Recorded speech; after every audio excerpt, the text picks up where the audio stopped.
All right, what's up, y'all, man? What's good with everyone? I got Richie Rich, I got Tom Ross in the building. Richie Rich, Tom Ross, what's up with you guys, man? What's up, man? Tom Ross TV, man. Keeping the foot on the necks and separating the weak from the strong. I'm gonna have to copy Ross real quick on this one. Uh, this is Tom Ross TV. Well, you got to add the raw in there. Hit that like, all right. Yeah, man. Yeah, man. Hit the light. Y'all niggas been slipping on the light lately. Niggas been slipping on the lights. Niggas definitely been slipping on the Cash App and the Venmo, but I guess they needed more lives to get more acquainted. So here we are. Richie Rich, what's up, man? Talk to them. What's up? He knows what's up, Tom Ross, man. Salutes to you both. Salutes to the people coming into the comments in the chat. You All right, know, man. Big salute. Well, we look. Richie Rich, you was leaving off, and it seemed like you and Ross was y'all was heating up. You was talking And about Kobe Bryant and LeBron James and the year that they were supposed to go to the finals or whatever. I need to hear, man. Yeah, like y'all was heating up, man. I want everybody in the chat to hear. What was y'all talking about? is that somebody TV?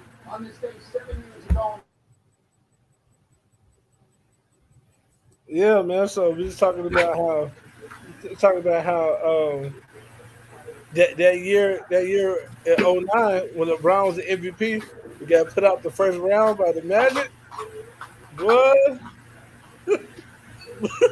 if LeBron would have bet Kobe in the finals, he would have got swept, man. Hmm. They knew that was going to happen, so they put in that call. Yep.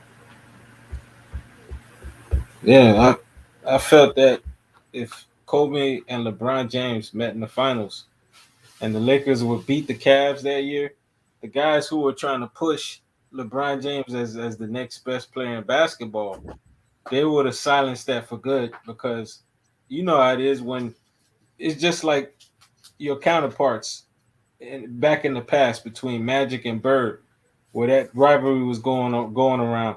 Magic beat Bird in the finals more, so they look as they look at Magic as a better player than Bird. If Kobe was able to get that win on LeBron, without question, they would have never mentioned LeBron James being better than Kobe. You would have never heard that. That's why they kept that shit from happening, boy. And you know another thing that kept from happening? They Mm. made sure Chris Paul ass did not get linked up with Kobe. Whenever Chris Paul and Kobe played together, Kobe was able to score. Kobe scored a lot of points under the best defensive circumstances. He just was a better player. He's when he played with Chris Paul, nobody was ever guarding him. He was always wide open, Hmm. and the score was easy. He would average like 37 something a game. Playing with this nigga, 'cause he ain't got to bring the ball up. Yep. You know how tiring that is. I hated playing point guard, man. So basically, what you saying is Kobe would have operated from the elbow post and fade niggas up all night. It's just domination. It's just domination. It was kind of like um, Jim Bus. No, which one's the father, Jerry or Jim? Jerry Buss. Jerry Bus. I feel like he had something personal against Kobe. Because every time, because Kobe, when he came back out before that injury, he was balling. Then when he came back out that injury, he was balling for a little bit. They started to decline. But before that injury, Kobe was fucking balling. But the way they had him set up, they had him playing all game because they had him on the team that couldn't get a stop. So Kobe had Hmm. to play like 46 minutes a game. And then as soon as I get a coach in there that run a decent offense, and when I saw that Kobe was having like a 65% field goal percentage night, 59%, 60, I was like, what the fuck? What kind of offense is this? They were running the Preston and the Hmm. flex offense, and Kobe was like always open for layups and shit and dunks. I was like, what the fuck is going on? Next thing you know, 3 months later, they had fire dude and shit and brought it down to Tony. Why you fire somebody who got you playing at your peak? And Yep. brought in Dan and Tony, man. And Dan and Tony, shit was downhill as soon as he got there. Everybody started getting injured. Mm. What's your take on that, Richie Rich? when they were running Kobe in through the ground. Yep. I mean, that was a season where you were seeing Kobe Bryant, man, just I believe he was giving himself that name. He gave that when I don't know if he gave that self that name Kobe gave or himself. the Kobe is the Vino only player. the Vino Kobe's the, name. Kobe's the Like only player to nickname himself. Right. he gave himself that nickname called Vino, Yeah, like he said he finest said wine. yeah, he said I'm like fine wine. I'm aging like vino. Yeah. He gave himself the Black Mamba too. Mm-hmm. Kobe named I himself. know he gave himself the Black Mamba. Yeah, I Kobe didn't named know if he himself. gave himself. Yeah, They was so that year that he was dominating and he was scoring because if you look at his numbers in 2008, the year that he was 35 years old, those numbers were exactly the same as his 2008 year. So basically, he was basically saying that I'm playing the same way I was playing in 2008. So I'm like Vino. I aged like fine wine, and then that's when that nickname stuck ever since Kobe made that comment. mm-hmm.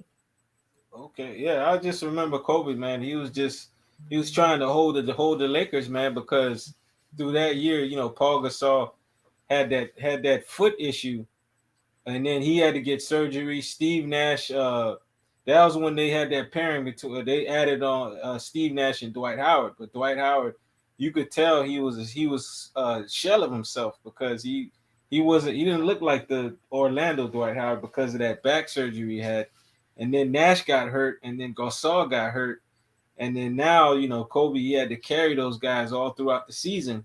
And he was playing a lot of minutes, man. 34 years of age, playing all those minutes. I remember that was the year where Dwayne Wade, uh, uh, in the game that they played, the first game that they played, Dwayne Wade like hit Kobe in the busted his lip. And then I remember like when they played again in LA. He broke his nose. Yeah, he broke his Yeah. nose, and then Kobe got back at him like he was trying to. Dwayne was trying to guard Kobe throughout that game, but Kobe was just giving him work throughout the whole game. Got You fouled know, out. and he got fouled out. Pretty much, and it just showed like that was just a season, man, where you just saw how great Kobe was as a player. He was still hitting clutch shots. That Toronto game, I remember that Toronto game where he hit three clutch baskets, man, In a and with a row. high difficult of degree, where a guy was just draped on him and he was just knocking these shots. I was like, man, that was just a season to remember, man. But it was unfortunate, that Kobe, man, like they were like running him into the ground at that age, and then that was the year where he tore his Achilles, and he was never the same after that, man. But that was just that was the last best year that we saw Kobe Bryant. I don't know why the Lakers ever hired Mike D'Antoni. That I also remember where we got those reports where Phil Jackson was coming back, but Yeah, I don't know what happened, guys, with the shit with the volume or whatever. My volume's good to go. Were you guys trying to call me or something or say something to me, or y'all was still talking? Yeah. we were What? still talking. Okay, Yeah. good. Then we good. We good. It's something about it because I was hearing you guys, but I was trying to say some stuff, but it wasn't coming in. But you good. I can hear you guys, so we good. Okay. Yeah, I recall like when they were saying the rumors that Phil Jackson was coming back to coach the team. After the Mike Brown firing the year before that, and then they hired Mike D'Antoni, and people were critical of that signing. And then the reports came out that Phil Jackson wasn't coming back. He probably was just coming back to consult the team, but he wasn't coming back. And it just seemed like the season, uh, they probably weren't going to have that great of a season because they hired Mike D'Antoni. And Mike D'Antoni, he's not one of those coaches that preaches defense. He has like a fast paced offense, and where you have to score within 7 seconds. uh, uh, and then you don't really play defense, and then it was like a cluster. That whole season was like a cluster. But Kobe, he was able to get that team into playoff position, and they became the eighth seed, and they got knocked out in the first round between against the Spurs. But Kobe, he wasn't there because obviously he hurt himself in that Golden State Warriors game. And I remember that game where Kobe was like battling. He was trying to will that team to a win. And eventually they won the game because that was an important game. They had to win it if they wanted to continue, being in position to make the playoffs. And Kobe, after he tore his Achilles, he came back and he took the two free throw shots, and then he was able to walk off uh, with the help of that player. He's no longer on the Lakers. Uh, Robert Sacre, I remember that dude. That dude was helping Kobe off the court, but it was just like, man, this dude. It just shows a testament of who he is. Like taking those last two free throw shots after he ruptured his Achilles, man. Mm-hmm. It was just crazy. Like you knew, like other guys in the NBA they just weren't built like that. Those new school cats that were in at that time, the LeBrons, the Wades, the those those guys in that era, Carmelo Anthony's, they were not built like that, man. That was one of the last of a dying breed. I knew Carmelo Anthony wasn't built to be no champion on the professional level. When he said even after Kobe set in the tone, after everybody else started to get on Kobe's page, he said he was still the one that said no, that's too early. I still ain't getting up. And when he said that, I see why he don't got no championships. I see why, man. Because this motherfucker just want to do everything on natural talent. And then he'll be the nigga that's on Vlad TV talking about like, yeah, I competed with those guys and I ain't even really care about strength and conditioning or nothing. I just balled. Like, I was natural with my talent. One of those niggas who try to make their shortcomings their strengths and try to play it up to something that's not really use a disappointment, nigga. You know what I'm saying? Really use a Yep. disappointment. You dominated at Syracuse off your natural talent, and ever since then, you've been high off your natural talent and not knowing if you're gonna get to a certain level, you gotta put in more work. Hey, Kobe Bryant was the player that he was. Me, I knew it. You knew it. Richie Rich knew it. The world didn't know it. And now the world knows it, and the world knows it even more now. So, with the Redeemed Team documentary, because this speaks to Ross's eloquent point last week when we spoke about it. LeBron was the guy coming in. He was the guy on the up and up. In basketball, there's this fraternity. And I don't like to use the word, but I'm using it to contextualize the point that I'm trying to make here. There's a fraternity in which how the young guy is supposed to knock the old guy off the tracks, so to speak. The young guy's supposed to come in. The young lion is supposed to come in and Mm-hmm. basically tell the old lion, look, I get it. You got your pride. You got your territory, but I'm hungry. And I'm not only going to take your pride and territory, take everything. I mean, the lion world is very doggy dog when you think about it. Not only am I going to come in and take your territory, I'm taking your women, I'm taking everything. I'm killing your children. I'm killing your family line off. I'm coming to take everything and I'm going to make my family line and I'm just going to create my legacy here. You got to go. Well, with LeBron James, he couldn't do that with Kobe Bryant because we saw a situation from 2004 to 2008 where you had Jada Kiss come out and rhyme and say Team USA, where they stop fucking losing. I still can't stop laughing every time I hear that rhyme. Like Jada Kiss had to put that in a rhyme because Jada Kiss was feeling some type of way, man. Mm-hmm. And then we sit here and we look at the numbers here. What is the takeaway from the Redeem Team?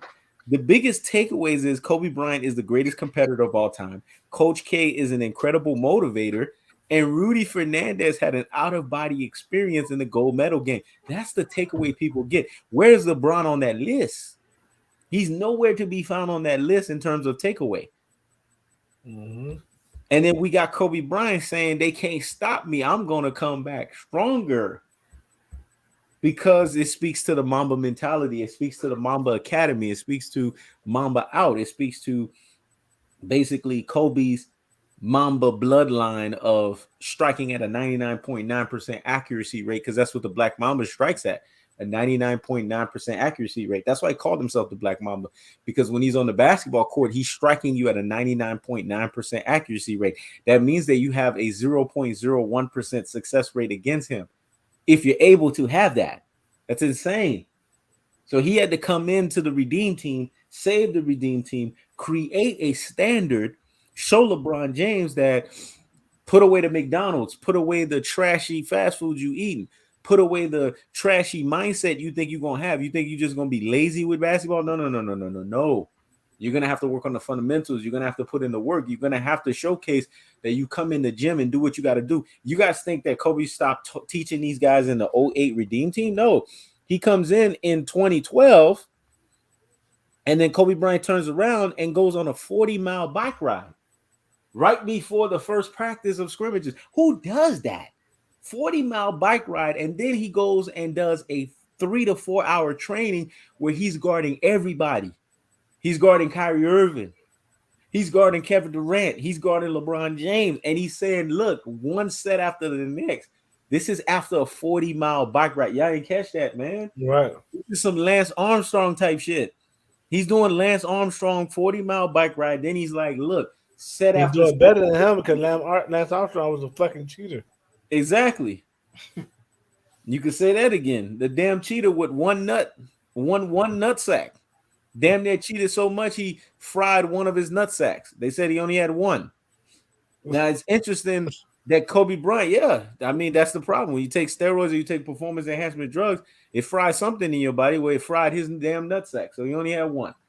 The point is, Kobe Bryant sits here and does a 40-mile bike ride, then turns around and guards guys. This is what Michael Jordan was talking about when he said, man, this guy's 36 to 38 years old. He's just as cursed as me. I think Kobe Bryant's even more cursed than Michael Jordan, because why are you guarding guys 36 to 38 like that at that level? That's insane. Right. Like, who does that, man? And this is why LeBron James's basketball career is so overrated. And then you got basketball casuals basically masquerading themselves like they're basketball experts, telling you erroneously that Kobe Bryant passed the torch to LeBron. Kobe never passed no damn torch. When you tell somebody because they become part of your brotherhood, becoming a Laker, you tell them to continue on, that's not passing the fucking torch to them. Do people even know what passing the torch is? Passing the torch is when Kobe Bryant signed Kevin Durant's shoes and said, be the greatest. Yeah. That's what he told him. In a league that had Stephen Curry, in a league that had LeBron James, in a league that he signed the motherfucker's shoe. Had a private moment with him and told him, be the greatest. Be the greatest. Be the greatest. That's a passing of the damn torch. Mm-hmm. Then he retires. He's on A-Rod's podcast saying, man, Kevin Durant is the only guy that I left. I couldn't guard this dude. I don't know how I could guard him. Like, there was a time where I could force him to the left. Even with his size, I could just clamp the right and force him to the left. But then he develops the ref in the offseason. He develops a post game. And then I leave not being able to guard this guy. And I said to myself, damn, this dude is unstoppable. The reason why what Kobe Bryant is saying is credible is because Kobe Bryant was unstoppable. And that's how you know Kobe Bryant don't make excuses for himself. And Kobe Bryant has always seeking to be the best he could be. Because in theory, he wasn't never supposed to be able to stop Kevin Durant. He's not even built to stop Kevin Durant. Kevin Durant is 7 feet tall. Yep. You know what I'm saying? With a wingspan that's down at 8 feet tall. Like he was never supposed to be able to stop Kevin Durant. And the fact that he was trying just lets you know just how much more he cares, how much more he put into basketball than a LeBron James. But what it also shows is that basketball is not a sport that shows you it matters about your height, matters about your physical specimen prowess. Basketball is a sport. What I like about it, it's a sport that prides itself on fundamentals and skills. You have to actually have skills. And the reason why he was able to clamp KD, even with KD's size, is because KD's skills wasn't all the way there. But when When KD's skills became all the way there, you couldn't clamp that motherfucker no more. because of his size. Thank you. That's what I'm saying. We saying the same thing. If two But guys it, are equal, if two but guys but are it's but the thing is you know we are saying the same thing. But the thing is KD developed the skills, and that's why Kobe couldn't guard him. But if you notice, Kobe was always able to guard LeBron even until Kobe's twilight years. He was blocking up LeBron and ripping LeBron in an All-Star game. I mean, that was embarrassing. How many times has Kobe Bryant has not embarrassed LeBron James on the basketball court? But they sit here and tell you LeBron is better than Kobe. Why is Kobe on damn near in a stretcher, a wheelchair stretcher, shutting down LeBron James in an it got All-Star game? it That's got to the ridiculous. point where LeBron James was so mediocre when it came to playing against the best. Because yeah, you got the best of your team because it's an All-Star team, but now you playing against the best of the other team. So LeBron was so mediocre around all people who are good. They had to change the whole All-Star dynamic so niggas could choose who they want to play with. Hmm. Because That's pathetic. he just couldn't get it done enough with the Eastern All Stars as is. Mhm. So the nigga changed the whole shit up so he can just pick who you want to play with. Facts. And even with that, he was still losing. And that's pathetic because the years when Kevin Durant was healthy, Kevin Durant's squads was winning. And then when he realized that Kevin Durant's squads was winning, he automatically made sure he picked Kevin Durant every time on his team so he can guarantee a win. That's pathetic, man. That's Right. pathetic. The All Star game went from the battle of the best players trying to prove who's the best that year. Because a lot of times the All Star game MVP end up being the real MVP or the Finals MVP. The All Star game MVP used to determine who's the best player.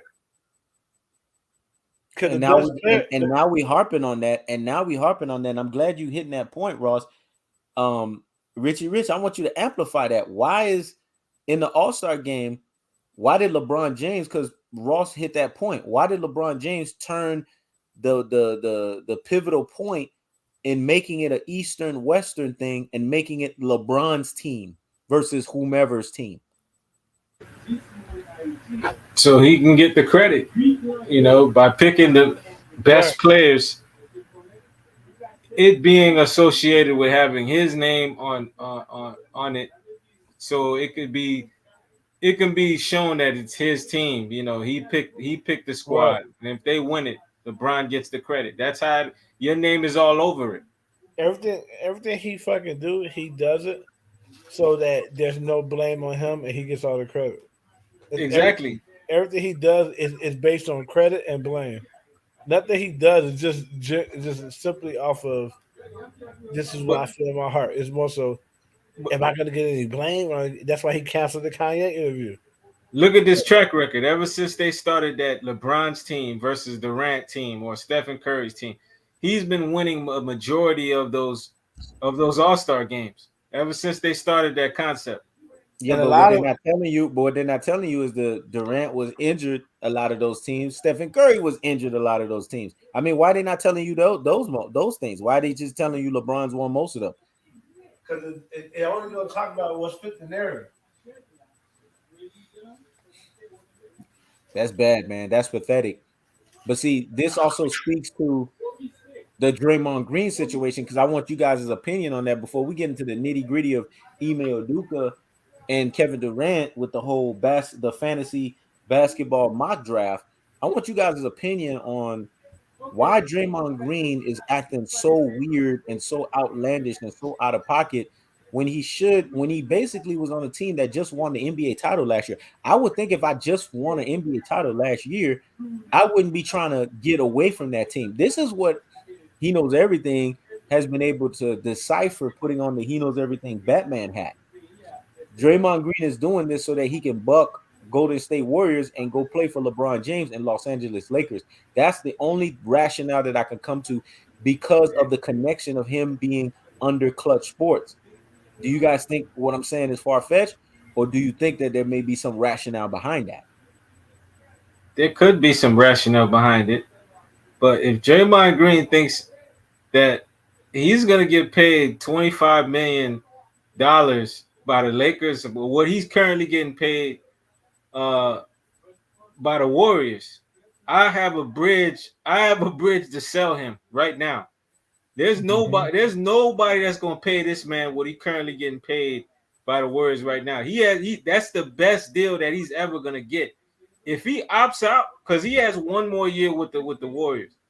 If this fool opts out, he's done. He's gonna take a massive pay cut. He's gonna have to take a massive pay cut because he's truly gonna know what his value is. I'm telling you. Because we already know why he did what he did to Jordan Poole. It's the same reason why he did what he did to Kevin Durant. Because, but here's the sick thing about it. He was probably trying to, knowing that Kevin Durant, he probably knew because the Warriors, they offered Kevin Durant the full max. Kevin Durant, our decision was already decided well before he left. He decided that he verbally said that he was gonna leave the Warriors.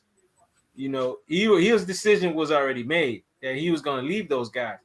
But Warriors offered him a full max. I think that seeing what Draymond Green did to Jordan Poole, he knew that the Warriors were gonna offer Jordan Poole that contract, and Wiggins was gonna get paid, and he was gonna be the odd man out.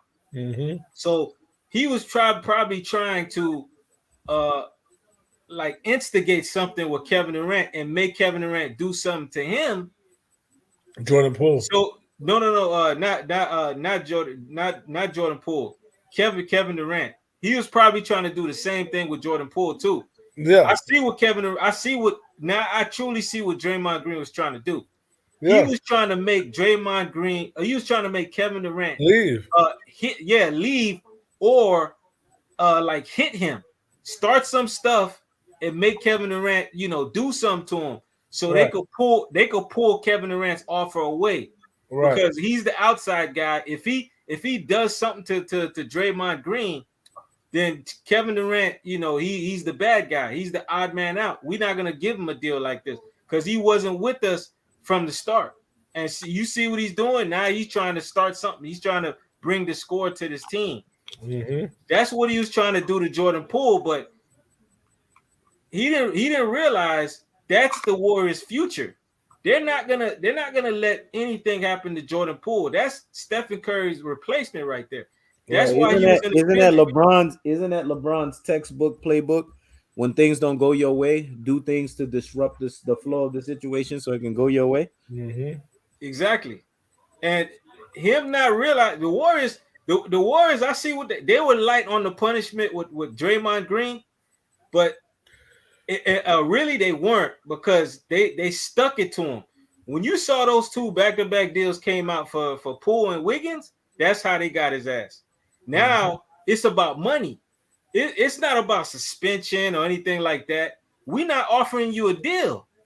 They hit him where it matters, his pockets. That's how they got him. Whoosh. People don't realize that. That's a hell of a point. I haven't said this in a while, but damn, boy, Richie Rich realize, firing on all cylinders, dog. You firing so much to the point where Ross about to go off right now. What you gotta say, Ross? People gotta realize, man. But our people, we have a lot of Draymond Greens, man, with our people. Whoosh. You notice Draymond Green. You notice Draymond do this shit with black players only. Yep. He wouldn't put out no white motherfucker and just punch him. Yep. He do it to black players only because they're less valued. We don't even value each other. You know what I'm saying? So he did that. Worst case scenario, best case scenario, they get rid of him. He don't want to play with Draymond no more. They got to get rid of him. Worst case scenario is Draymond just leave and hopefully he can get on the Lakers. That's what this nigga trying to do. He really want to play with LeBron. That's it, man. I rationalized that in my brain a long time ago because I started seeing his beefing up with the shop, his active participation with LeBron, him always hanging out with LeBron in the offseason. LeBron has been known to do this with players before because he did this with Kevin Love. He told Kevin Love, self-sabotage yourself with the Minnesota Timberwolves. Do everything that you have to do in your power to get over here. So LeBron has been documented doing this before and Right. saying this to a player. So I wouldn't be surprised if he did that with Draymond Green as well too. Self-sabotage yourself. You know I'm gonna come in and save you because you with Clutch Sports. I'm gonna advocate why we need you on the team because you're sitting here saying no other team will take on Draymond. Trust and believe, Richie Rich, the Lakers will get his ass. Mm-hmm. And that's why Draymond is doing that because he knows LeBron James will take him. Because Draymond would be a perfect player on that team because Draymond will become LeBron's enforcer and LeBron will co-sign him.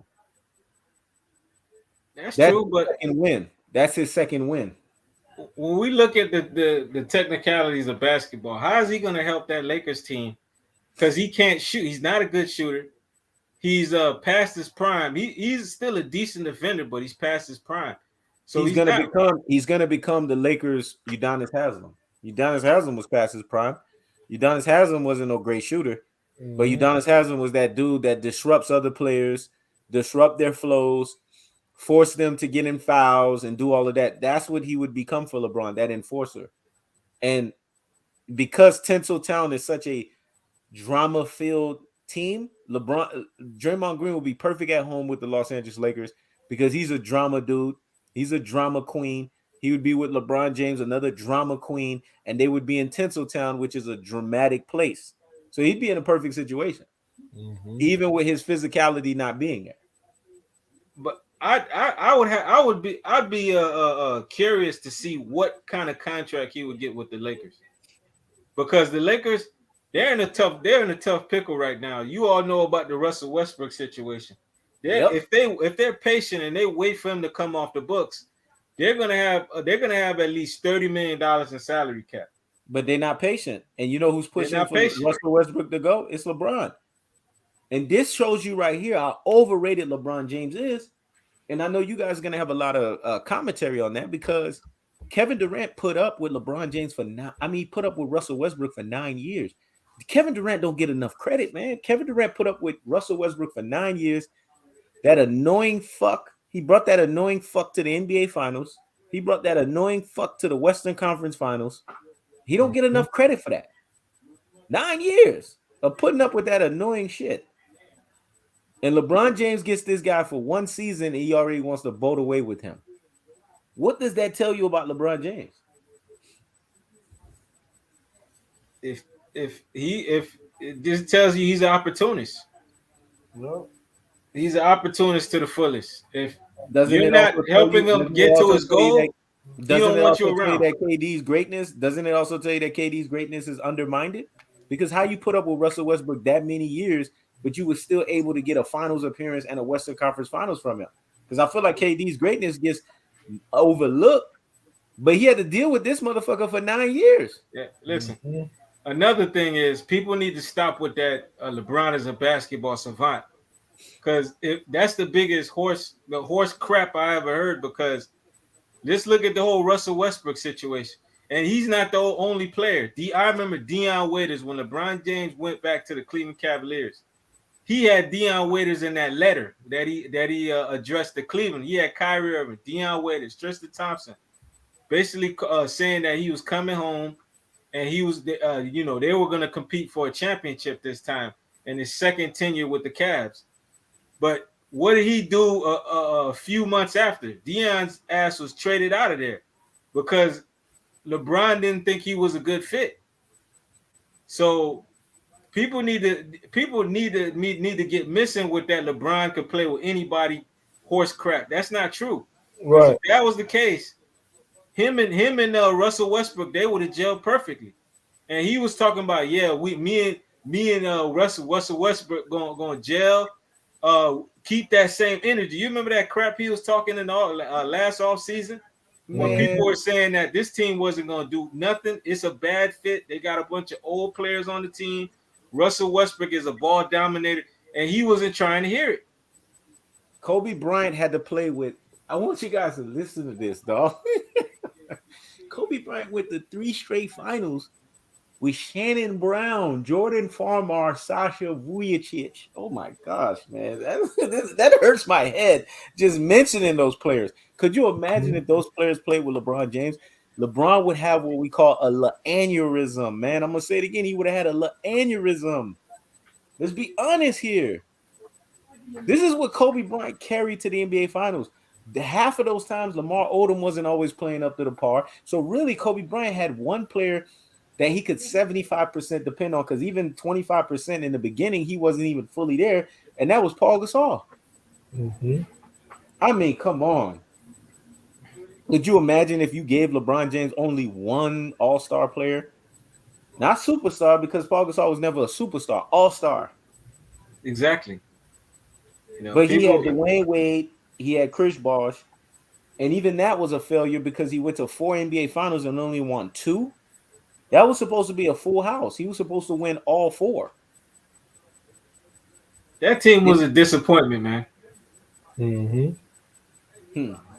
Disappointment. That team was a travesty because this guy shows up and he infamously says, not 1, not 2, not 3, not 4, not 5, not 6, not 7, not 8. And I wouldn't have told you if that wasn't the case. You got 1, you got 2, but what happened to 3, 4, 5, 6, 7, 8? And that was the case. And then when you getting ready to leave, Pat Riley challenges you and tells you, are you going to be a bitch? Are you going to cower? Are you going to be a punk? Or are you going to stay here and take it? And then he leaves. And then he blames Dwayne Wade. And then he blames Chris Bosh. And he says the reason why we didn't do it is because Dwayne Wade started to just basically get injured. And Chris Bosh wasn't all the way there. Are you kidding me? If you look at the plus minus ratios, for those that are stat nerds, anytime Chris Bosh is in the rotation, the Miami Heat is winning at the highest levels. Chris Bosh used to ramalang Joakim Noah. Ross, I know that Chicago Bulls is your team, but you probably hated Chris Bosh. Every time Chris Bosh was in that low post against Joakim Noah looked like a pedestrian out there, man. Chris Bosh used to embarrass this dude. And don't get me started on the Boston Celtics when Kevin Garnett was starting to get on the downhill. Man, Chris Bosh had the foot fadeaways. He was kind of like a borderline Akeem Olajuwon. Man, Chris Bosh was ramalanging these power forwards, man. Chris Bosh was so nasty that even Phil Jackson got fined. Ross, I know you remember this. He got fined for going over there and saying, do you want to play with Kobe Bryant? Right. That's how nasty Chris Bosh was. Do you want to play with Kobe Bryant? Mm-hmm. So don't get me started, man. LeBron James has had these guys. He had a top 3 player in Dwayne Wade at the time, and he had a top 10 player in Chris Bosh, and you went 2 out of 4. You have an epic meltdown in 2011. To make it even simpler, he had 2 bona fide Olympic athletes, Olympians. Yep. For his team. Let me ask you guys a question. If Kobe Bryant plays with Dwayne Wade and Chris Bosh, do you guys think it's 4 out of 4? And if it is 4 out of 4, do you guys think Kobe Bryant goes in and extends and they even go on a longer run? I really want to know you guys' assessment on that.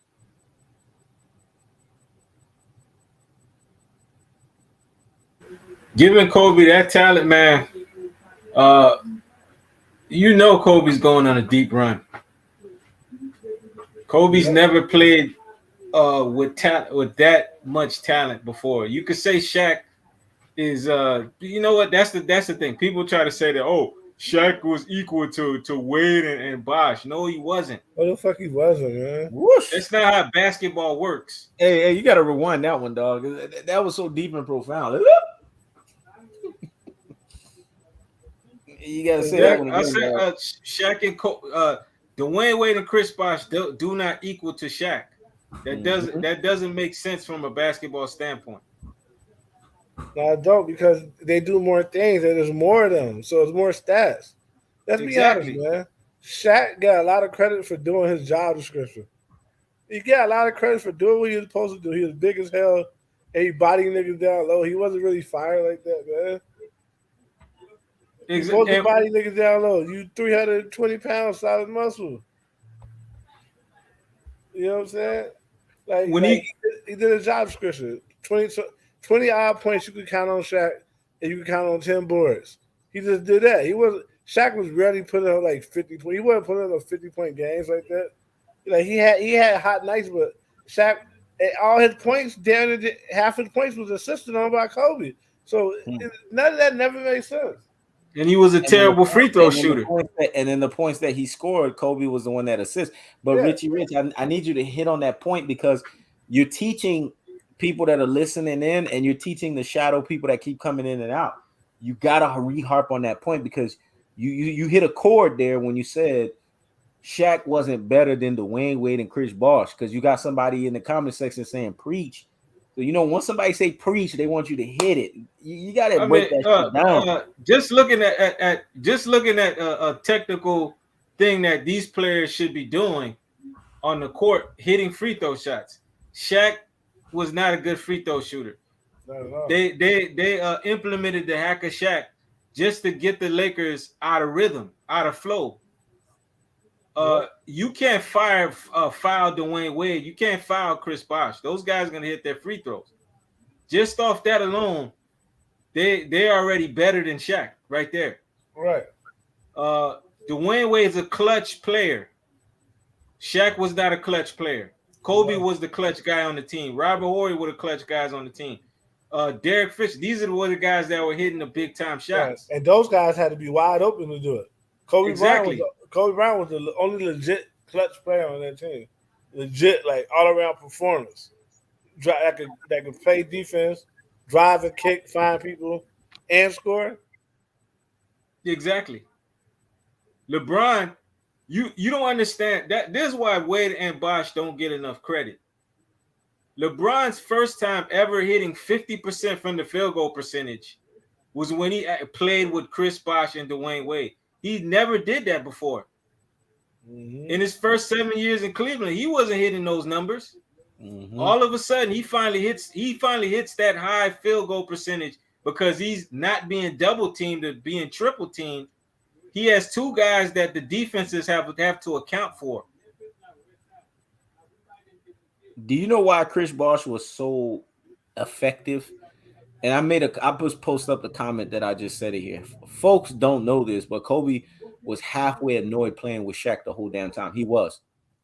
Like, if you know their dynamics and you understand basketball at the highest levels and you understand the basically the intricacies of basketball and you understand the intangibles at the highest levels, Kobe was annoyed playing with Shaq. You could just see it in his face. He was visibly annoyed.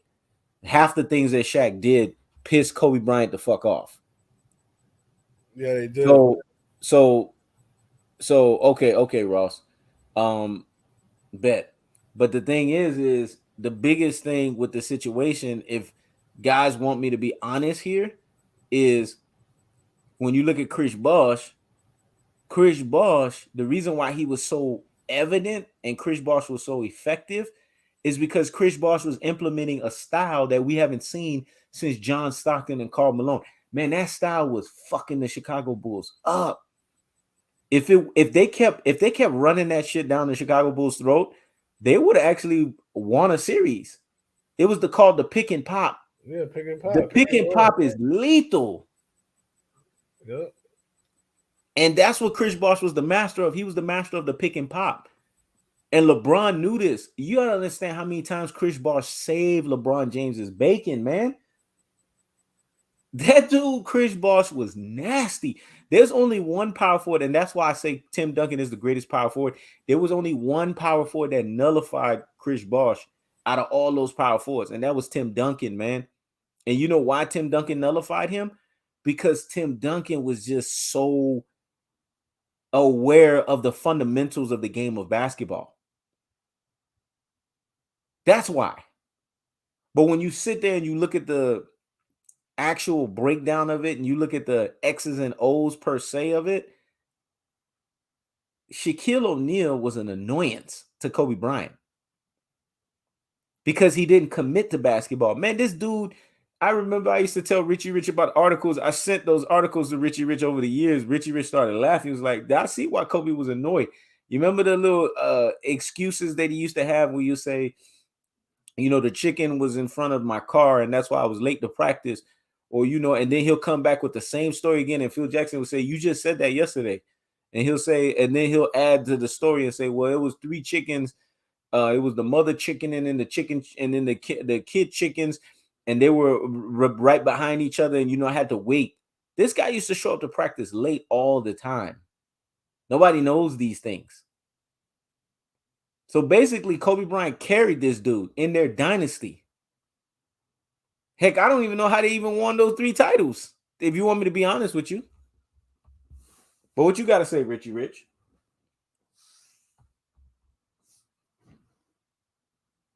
People don't realize, man, LeBron James, you gotta understand why there's a group of people out here who just will never give LeBron his just due, man, because the dude, he cheated the game, man, taking that shortcut. Like me, I I will never give that dude his just due because there that was a time of basketball where we were robbed, man. You gotta understand when this is why it started this usher of dudes just teaming up now. Like they don't even want to go against the grind, man. Like you know how Damian Lillard says it, where he says, "Oh, you just trying to go against you trying to run away from the grind." Like Mm-hmm. these players, like you don't do that, dog. You don't do that when you playing a competitive sport. You don't take shortcuts. I mean, you could take shortcuts and other things in life. You know, you trying to make money for yourself. You trying to hustle. You trying to do things like that. I don't got a problem with dudes taking shortcuts. But when it's something like when it has to deal with competitive sports, well, we want to see uh, the best play against the best, how they stack up, where the chips fall, where they fall. We want to see the best compete against the best. LeBron robbed us from from those years, man. How are we gonna call this dude the best player in the game when you teamed up with Dwayne Wade and Chris Bosh? So what's the weakest move to you? What LeBron did with the Miami Heat, or what Kevin Durant did with the Golden State Warriors? What was the weakest? I mean, if you want to say what the weakest move is, I still think what KD did by teaming up with the Warriors, a team that beat him, was is the weakest move because you don't do that as well. That's just how I am from a competitor. If someone beat me the year before, I'm not gonna go team up with them, man. That's not a good look. That makes me look like like if I can't beat them, join them. But this all happened with LeBron. LeBron birthed this type of craziness going on in the NBA because I see why Durant would do something like that. LeBron is not being checked on what he's doing, and he sees LeBron's getting away with it, and he's starting to peep game like, okay, damn. So this is what this NBA thing is on now, and they're rewarding this guy for it. They're cheering him on. So I'm gonna do it too. I respect your opinion on that, but I feel like the weakest to me is always the person who originates it. Because when you originate something, what you do is you create an environment, you create an atmosphere, you create basically a standard for people to follow. So what LeBron did is he created a LaFrenz era where everybody could do this. Plus, he was bragging all year round. I mean, LeBron was breaking every rule you can think of in basketball because why are you sitting here in an Olympics team talking about you, Dwayne Wade, and Chris Bosh joining together? Isn't that what we would call tampering? Isn't that against NBA league rule policies? It's like rules don't apply to LeBron James. I could imagine if another NBA superstar was doing something like that, what the media would have done, how the media would have surrounded that person. It's like LeBron was shrouded with media protection. This is why from that point on, I started calling them LBJ Riders Media because they protected this dude. They made sure that nothing negative hit him. The biogenesis situation when LeBron James was taking steroids. I mean, the man showed that he had a double, triple chin.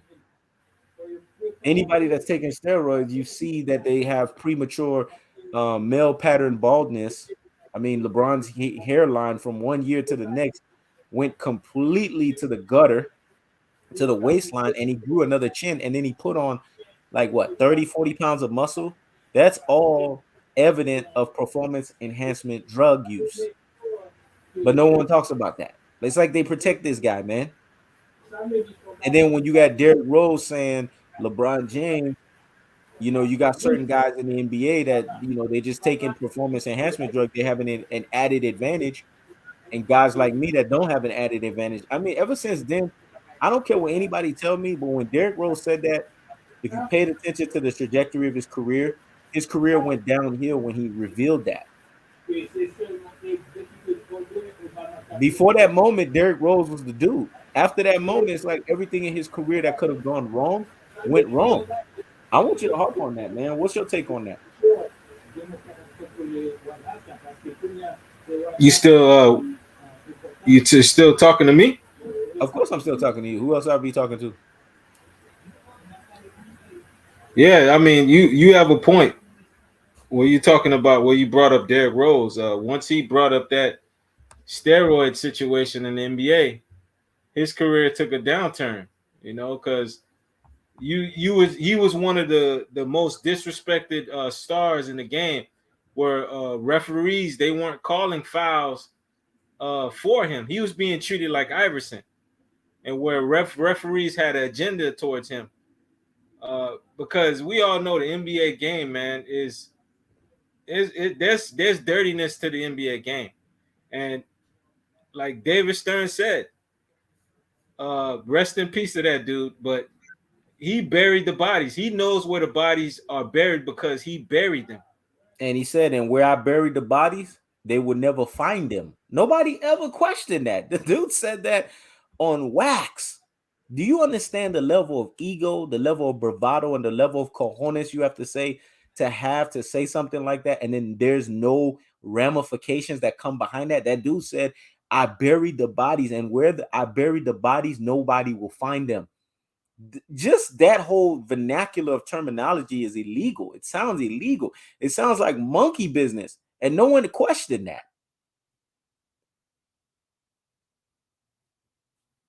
That's crazy to me that no one questioned that. And it just so happens that year that he said that was the year that every sports was beefing up their performance enhancement. That's when Lance Armstrong was getting caught with doping. That's when track and field, they were getting caught with performance enhancement. Baseball, football. So why didn't they impose it on basketball? Why was basketball lenient?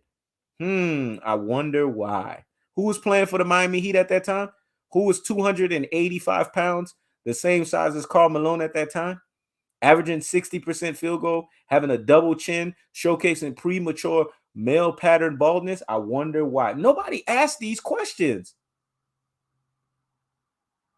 How did LeBron go from 240 pounds to 285 pounds? No one asks these. Oh, he's a natural physical specimen. Bullshit. Don't nobody put on 45 pounds of muscle like that. Nobody. And you guys see, I'm a freak of nature. And I can't put on 45 pounds of muscle like that. I can't do that myself. Maybe 10, maybe 15. But it would take months for that shit to happen. But 45? Come on, man. Stop playing with me. That's like that dude that played Richie Rich. I want you to help me out. That dude that played for the San Diego Chargers. What was his name? David, whatever. The wide receiver that put on 45 pounds of muscle. The dude that had the nose ring. What was his name? Was it David Boston or some shit like that?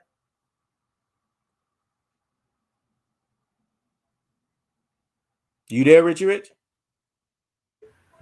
Yeah, sorry, he knows. Yeah, the David Boston. You got it right. David Boston was on Peds. He was Didn't taking. he put on like 45 pounds of muscle from one year to the next? The dude looked Yeah, like he was just like twice the damn size.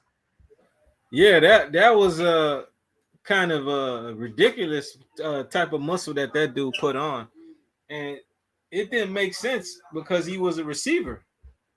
Like, why were you that weight? He was like 240 pounds as a receiver, man. That just screamed that he was taking something, that he was on something. The years that LeBron played on the Miami Heat, he looked like a football player. But nobody asked the questions. That's why I can't wait till this dude is done and over with and his career is over with. And so many years later, I'm telling you, one thing I love about human beings There's always going to be one person that's going to be like, nah, this doesn't sit well with me, and I don't care what happens to me. This shit is going to come out. I'm telling you guys, somebody's going to do this. And when it happens, I'll be right there to enjoy that moment because I know that happened. Because when guys like Jameer Nelson, guys like Rashard Lewis get popped for PEDs, and they all went to the same clinic, the same biogenesis clinic, and we knew Rich Paul was getting a brown bag picking up for a guy named LJ. Come on, man.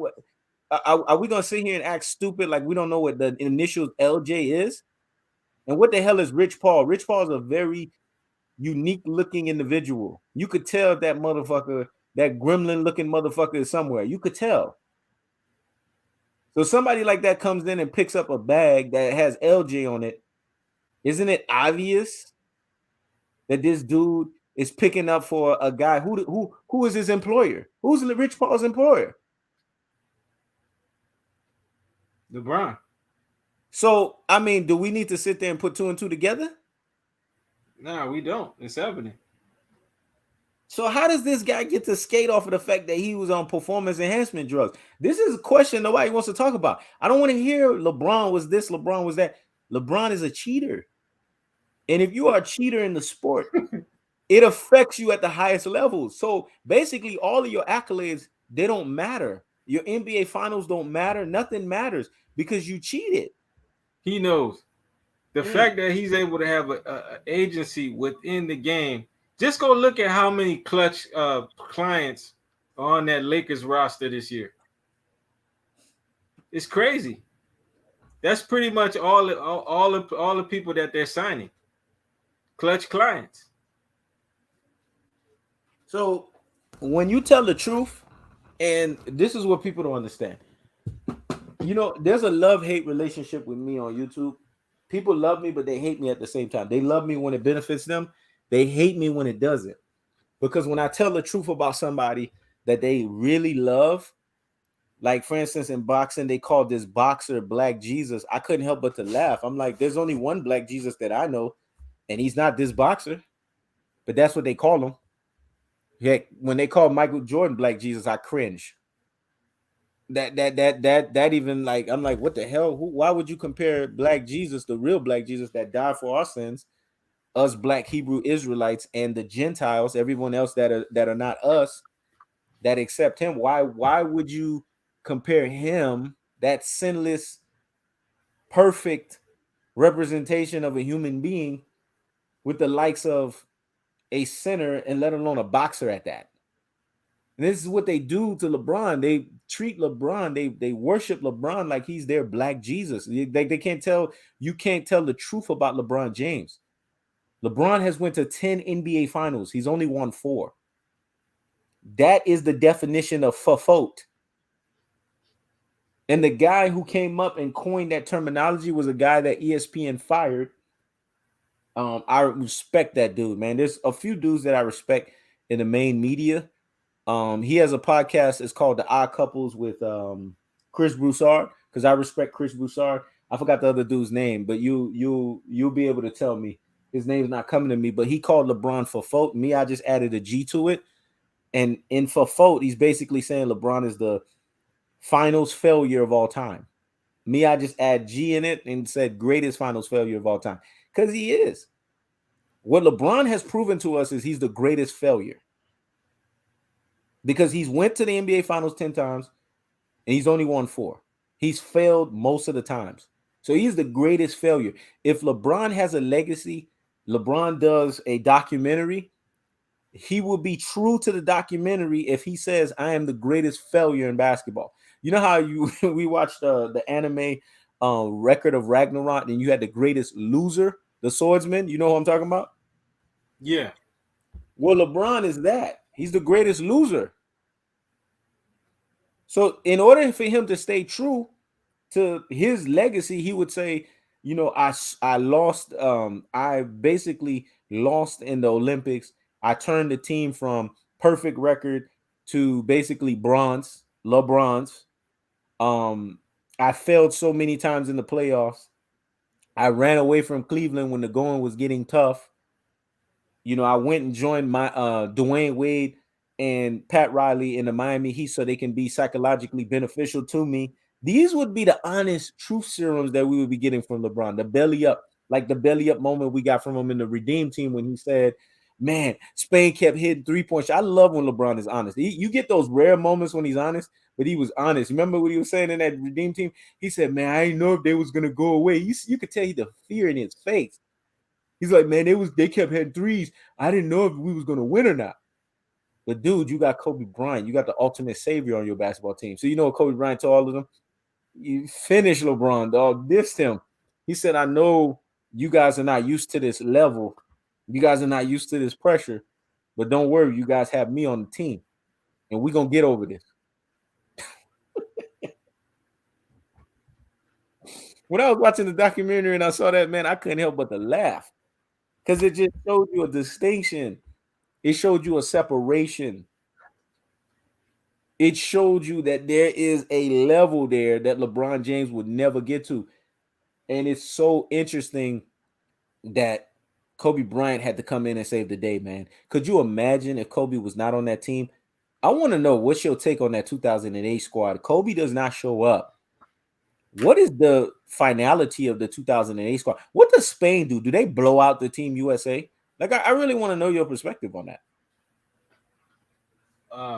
Yeah, I believe Spain, they beat them by double digits, man, because you could see at the start of the game. I actually stayed up and watched that game, man. And Spain, man, they were giving it to USA, but they needed. You could tell off the rip, man. If they didn't have Kobe there, man, those guys would have faltered because they needed somebody to get them back into the ball game. You know, Wade, he was doing his thing, man, but I don't think Wade would have been enough because they needed somebody to be able to make the tough shots at the end, man. And I don't know if Wade was going to be able to make those shots that Kobe made in those moments. Yep. You know, and play the defense that Kobe was playing on Rudy Fernandez or Ricky Rubio. Because Kobe, he went in there not to be a scorer. There was already enough scores on the team. He went there to be the defensive stopper, the Doberman. That's the nickname he took on when he went to go lead the team to gold, to reclaim gold back again. Every key game that USA lost to strategically, the teams that they lost to were the teams that Kobe Bryant had the best defensive games.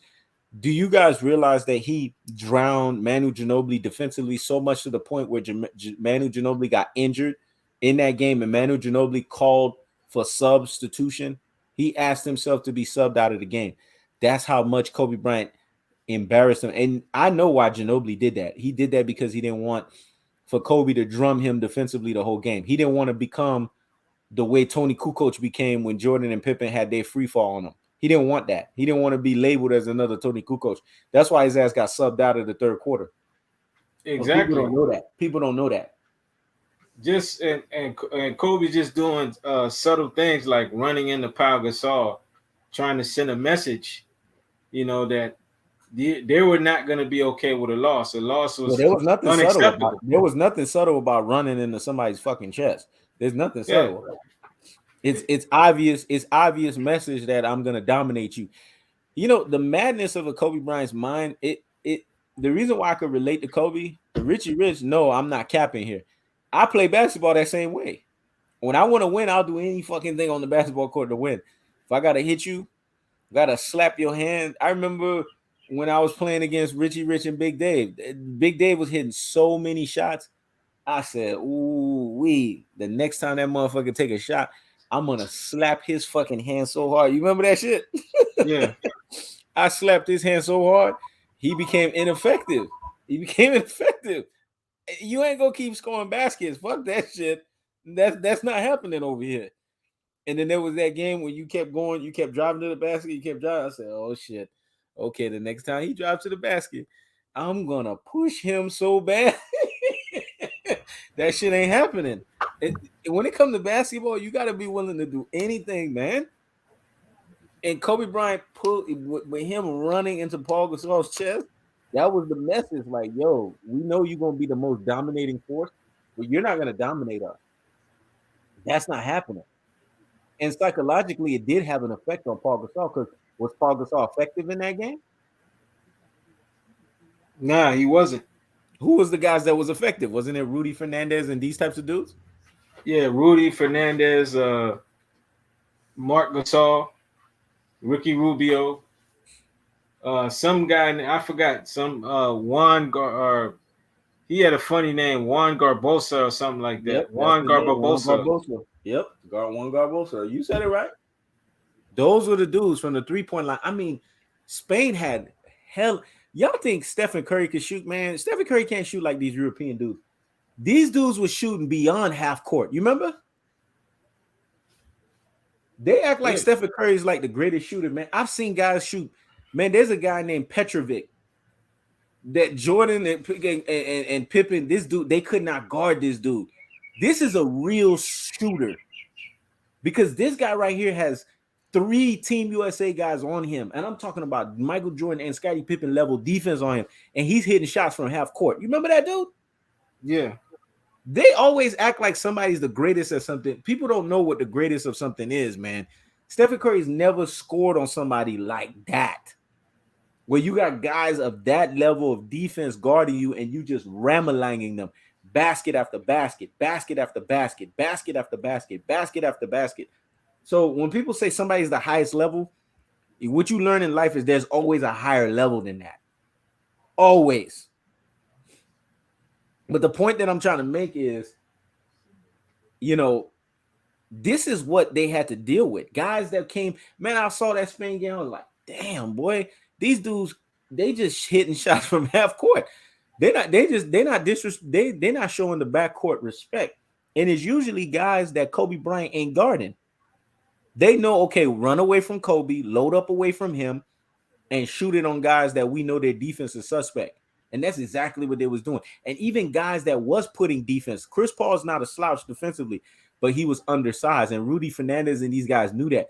Just shoot it over him. And that's what was happening in those games. They were just shooting the ball over these guys, man. If Kobe Bryant was not in that game to make those baskets and for him to do the thing that he did with his mouth to silence the crowd, because those are psychological things, they're not winning. They're not winning. In basketball, you got to know key moments on what to do to turn the landscape of the game around. You got to know that.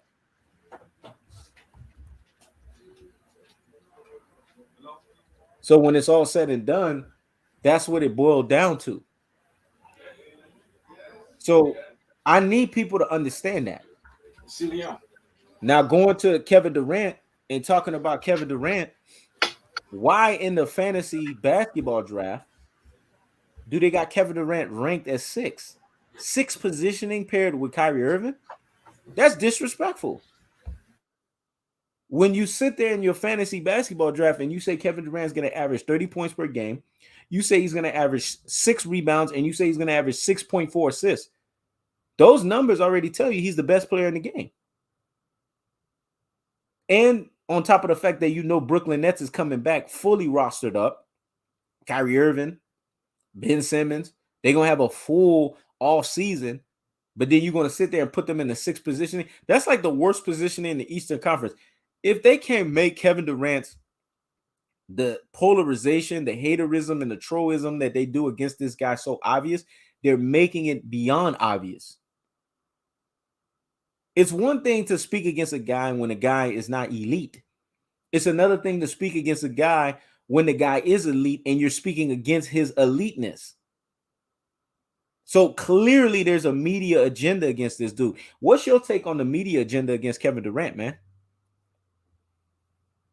I think the media just don't like him, man. It's been a while, you know, because Kevin, he's not friendly with the media. And, you know, this whole whirlwind, what happened this offseason about him, you know, wanting to leave the Brooklyn Nets, we still don't know if that was true or not. That's what they said. He said that he wanted Why to you be say off that? that team Why you say we don't know if it's true because or not? he put on he would put on messages on his social media that a lot of these media people are lying. They're saying one thing, Mm-hmm. but they don't know anything. So we Hmm. don't really know if he really wanted to leave the Nets. You know what I'm saying? Hmm. It's all That's a great hearsay. point. It's That's a all great point. hearsay. That's a great point. That's a very mature point. That's actually a very mature way to see things. But what made you come to that conclusion? Uh, just how it all played out. Because Kevin Durant, he's not stupid. He knows he's locked into a long term deal, 4 years, and he knows these other teams they're not gonna trade him for a Rudy Gobert deal. You saw what the Minnesota Timberwolves had to give up to get Rudy Gobert. That pretty Mm-hmm. much would gut a team that he would want to go to. Pretty much, if they have to give up all those assets, solid role players, pretty much a good player on the team. If Kevin Durant leaves that situation with the Brooklyn Nets and he gets traded to another situation, he's gonna go to a worse situation. So it wouldn't make sense for him to ask for a trade. He knows he's gonna be in a worse off situation. So it didn't make sense to me that he wanted that he actually said that he wanted to be traded. Hmm. It's interesting it's interesting that you said that because now I really want to know your take on you harping on that. Like I want you to really delve into that because a lot of people that hate Kevin Durant and they troll against Kevin Durant, they look for any positioning, anything that seems negative to just jump and pounce on it. And when you really look at the root of it, their hatred for Kevin Durant is they don't hate Kevin Durant. They just hate the fact that he back-to-back LeBron James. I mean, that's what I've come to the conclusion of. Any LeBron fan that I know is a LeBron fan that talks about Kevin Durant, they talk about Kevin Durant in a weird double-minded way. There's a respect there for him because they know what he has done to LeBron, but there's also a hatred for that as well too because they know that he did it to LeBron James because they feel in some type of way that if Kevin Durant wasn't in the equation, LeBron would have dominated Stephen Curry. And this is why when Big Dave says Stephen Curry is fatra, which is Haitian Creole for trash, garbage, Big Dave is right because Stephen Curry's legacy is because Kevin Durant saved him. He would have been fatra. He would have been garbage. He would have been trash if Kevin Durant didn't come in and save the day. Because let's be honest, LeBron James put that tombstone out. And when you got a weak, frail-minded LeBron James put a tombstone out on you, that would have been 2 more championships he would have won. Take Kevin Durant out of the equation, and let's talk about Golden State Warriors versus the Cavaliers back in those next 2 finals. Who wins those finals without Kevin Durant? Let's be honest here. That's the question that I have for you. Well, I mean, it's obvious why the media comes at Kevin Durant the way they do, man, because he's not your typical PC guy. He doesn't give them anything. He's not cool with the media like that. He let that be known because of that whole situation when he was in OKC. You remember the year he won the MVP, and then he has that bad game against Memphis in the playoffs that year. I remember Russell Westbrook got hurt, and and they had to play the Memphis Grizzlies. Kevin Durant didn't have his best series. They got beaten in 6 games, and they called Kevin Durant the unreliable one after they were basically, praising him. Like they were on him because he won the MVP. The own writers in OKC, they were criticizing Kevin Durant. They called him unreliable. The people from your own city, your own team that you're playing for every night in and night out, they basically backstab you like that. So that kind of made him look at the media a different way. And ever since that, from that point on, he wasn't cool with the media, and he was just like he didn't want to hear it because he sees how quick they are especially he's a black athlete as well. They're ready to just as how fast they're ready to lift you up. They're ready to uh, throw you to the ground. They're ready to sully your name, throw dirt on your name. Facts. So the media, people in the media don't like Kevin Durant because he's not cool with them. So you could kind of see that when he went to go join Golden State. You remember how when LeBron went to go join Dwayne Wade, LeBron was still in MVP talks. He even won an MVP playing with Miami. When Kevin Durant goes and joins Curry, no MVPs for him. Exactly. And that year he had an MVP year with the Golden State Warriors.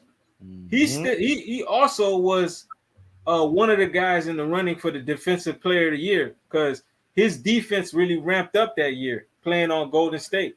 When they were running their death lineup, he was the guy that manned the paint. He was getting all those block shots. He was keeping the opposition from coming inside. He has that long wiry frame, and he can use that to his advantage. And he was one of the best defensive players that year. But the media, they weren't paying attention, because they don't like him like that. People who vote for the MVPs, who are in those circles, they don't like Kevin Durant like that. And why? Because he's not cool with them. Why they don't like him? It's part. It could be part. It's part reason because some of them want LeBron. They like LeBron, but there's some people in those circles that don't like LeBron, and they still don't like Kevin Durant because they're not. Kevin Durant don't give them nothing.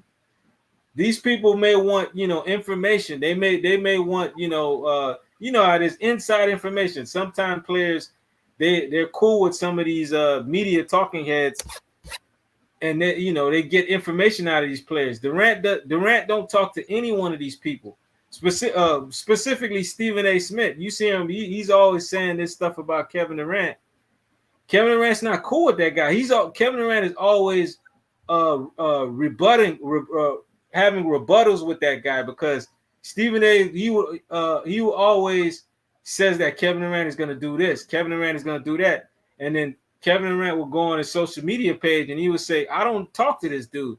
I don't know where." You got to understand why he don't like Stephen A. Smith. Stephen A. Smith is the master soundbite of the guy who basically said that Kevin Durant made the weakest move. He has the soundbite for having the biggest diss against Kevin Durant. Why would you like somebody like that? And that's a fair point. And then Stephen A. Smith harped on that point. I don't have a problem with a point being fair. It's when you want to go and be extra petty. Pettiness is not supposed to be a masculine trait. Women are petty, men are not petty. But especially nowadays, you have a whole bunch of men that are fucking petty. I don't understand that, but it is what it is. But he was being extra petty to the point to where Kevin Durant's mom had to get involved and check him, and then he had to actually acquiesce and accept the fact that he went too much in, to the point where he threatened Kevin Durant on national TV. You don't know who the fuck I am, man. You're a guy who covers basketball. You're not no goon. Shut the fuck up, man. And he threatened Kevin Durant. You remember that? Yeah, I remember that. That was crazy. Come on, man. That's what I'm trying to tell you. So you want a guy like Kevin Durant to respect you when you try to pull some nonsense like that? Some of these media guys, they want so much attention. It's like a lot of these YouTubers, they lose their souls because they want so much attention that they're willing to say anything and belly up just so that they can have a soundbite.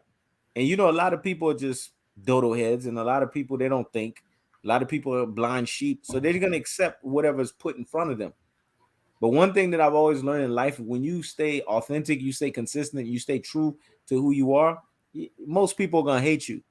But you know what? I love being in that lane where most people hate me, because that means I get their real version of them every time. That's why I love being a truth teller, because I'm always going to get the real version of you, because my truth telling ways is always going to reveal the real version of who you are as an individual, because you can't hate the fact that I'm saying the things that I'm saying. I don't care if someone is doing something at a high level in most people's minds. I'm not most people. If I can dissect that person, what they're doing at a high level is smoke and mirrors, I'm going to point it out. And if I see something is off with that, I'm going to say it. Stephen Curry is fatra. He is garbage. And nobody can prove me otherwise. Kevin Durant is the reason why Stephen Curry has a legacy. LeBron James, his legacy is because of Dwayne Wade, Chris Bosh, Ray Allen, Mario Chalmers. These guys don't get enough credit, man. These are safety blankets. Kyrie Irving, Kevin Love, Tristan Thompson. Tristan Thompson don't get enough love. The work that he did on Draymond, man, Tristan Thompson had Draymond Green crying to his mama. Y'all act like y'all don't remember these things happening. So these guys don't get the credit that you guys think that I'm going to give them because I saw all the intricacies. So I'm not going to compare guys like that to the Kevin Durants that already did what he did to LeBron James. When I look at the trajectory of Kevin Durant and Kawhi Leonard, I hold their 2 championships at a higher weight level than LeBron James and Stephen Curry's overinflated and overblown 4 championships. I hold it at a higher level because I know what Kevin Durant did with the 2 NBA championships, because Kevin Durant was begged to go to the Golden State Warriors. The Golden State Warriors basically licked his ass crack, turned around, cleaned his ass crack out. And then when when Kevin Durant was ready to take a shit, they ate his shit and swallowed it and put it in their mouths, shitted it again, and then ate his shit again. That's how much they asked him to come on the damn team. And all of them did it. From Joe Lacob, the owner, from Bob Meyer, the general manager. I've never seen so much ass kissing to get a guy on the team. And all of these NBA fans act like that didn't happen. Draymond Green licking Kevin Durant's ass crack, telling him during a Golden State Warriors and the Oklahoma City Thunder series, yo, man, you need to come play for us. Stephen Curry, yo, man, yeah, man, I want you to come play for us. And they still asked Stephen Curry this last year. People act like that didn't happen. Man, would you take Kevin Durant? Man, with open arms. So hold up, he got Jordan Poole and he got Andre. Basically, what he's saying is, yeah, y'all can get rid of Andre Wiggins and Jordan Poole if I can get Kevin Durant, open arms. Because Stephen Curry knows he is fatra. He knows he is garbage. And he knows without Kevin Durant, his career would have been garbage. We got to call a man. I wouldn't say that, man. That's kind of excessive calling Curry garbage. You know, hey, Curry was able to change this game, man. You know what I'm saying? You're not garbage. Stephen Curry didn't change no game. Let me tell you why he didn't change no game. Teams are playing like the Warriors, man. Yeah, but they're trying to play like them. Yeah, but that's not changing the game. You know what that did? That brought the game down, because what is the NBA rating like right now? The NBA rating is at its all-time worst. Stephen Curry didn't change the game. Stephen Curry plays basketball the worst way you can play basketball. Live and die by the 3. Stephen Curry is overrated, man. He's teaching a generation that 3-point shooting is the way that you win basketball games. That's not how you win basketball games. It's because the product level of talent. It's how he's won. It's how he's won. Not everybody can do it. Yeah, but how did he win though? How did he win those championships? Go look at who he was playing with. Because last time I checked, Curry just won a championship with against the Boston Celtics.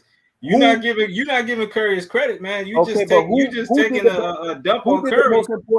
He just won a chip, man. Okay, but he got a Finals MVP. I'm glad we're going back and forth with this, because this is perfect. People need to see us go back and forth. Who was the most important player on that team for that NBA Finals? For this NBA Finals? Yes.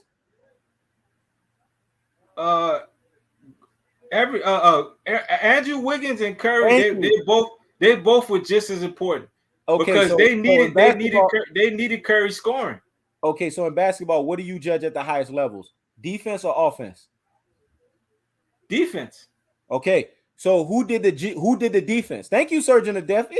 Richie Rich gonna feed into my point. Believe me, he knows basketball at the highest level. Listen, I know Wiggins. I'm gonna always choose defense over Wiggins. Rich, you can't. One thing I love about you, you don't ever go away from your standard of basketball, even if you don't agree. I'm hitting you on your standard. What wins championships? Defense wins championships. Okay, so who did the defensive job? Andrew Wiggins. So who's more important? Andrew Wiggins. Okay. See, based on your standard, Andrew Wiggins was more important. Yeah, so but who do you hold at a higher degree in the NBA Finals? I hold Andrew Wiggins as a higher degree. So if Andrew But Wiggins and is not still, there. you If still got to Andrew give Wiggins is not Curry. there, Listen, I'm just asking you this last question, and then you can say whatever you got to say. yeah. If Andrew Wiggins is not there, do they win? If he doesn't shut down Jason Tatum, do they win? No, they don't win. Okay, so is Stephen Curry once again overrated or not? I wouldn't say he's overrated because he showed up. Okay. He made big time shots in those finals. When they were down, when the Celtics had them down, when the Celtics had them going down to where they had to go win in Boston, he showed up in those games. He didn't choke like he normally does. You got to at least give him that credit. When he had to go I don't give Stephen Curry nothing. I don't give Stephen Curry nothing because I don't trust him. So if he wins again and he gets another Finals MVP, what are you going to do? I don't trust him because Stephen Curry has been a product, just like LeBron James. He's been a product of the players that he played with. And this is the problem. Him and LeBron James, they play with players that are more valuable to the team than them. And those players get stifled. Why do you think I like the NBA Finals where Andre Iguodala won the Finals MVP? Because the NBA got it right. Andre Iguodala was the most important player.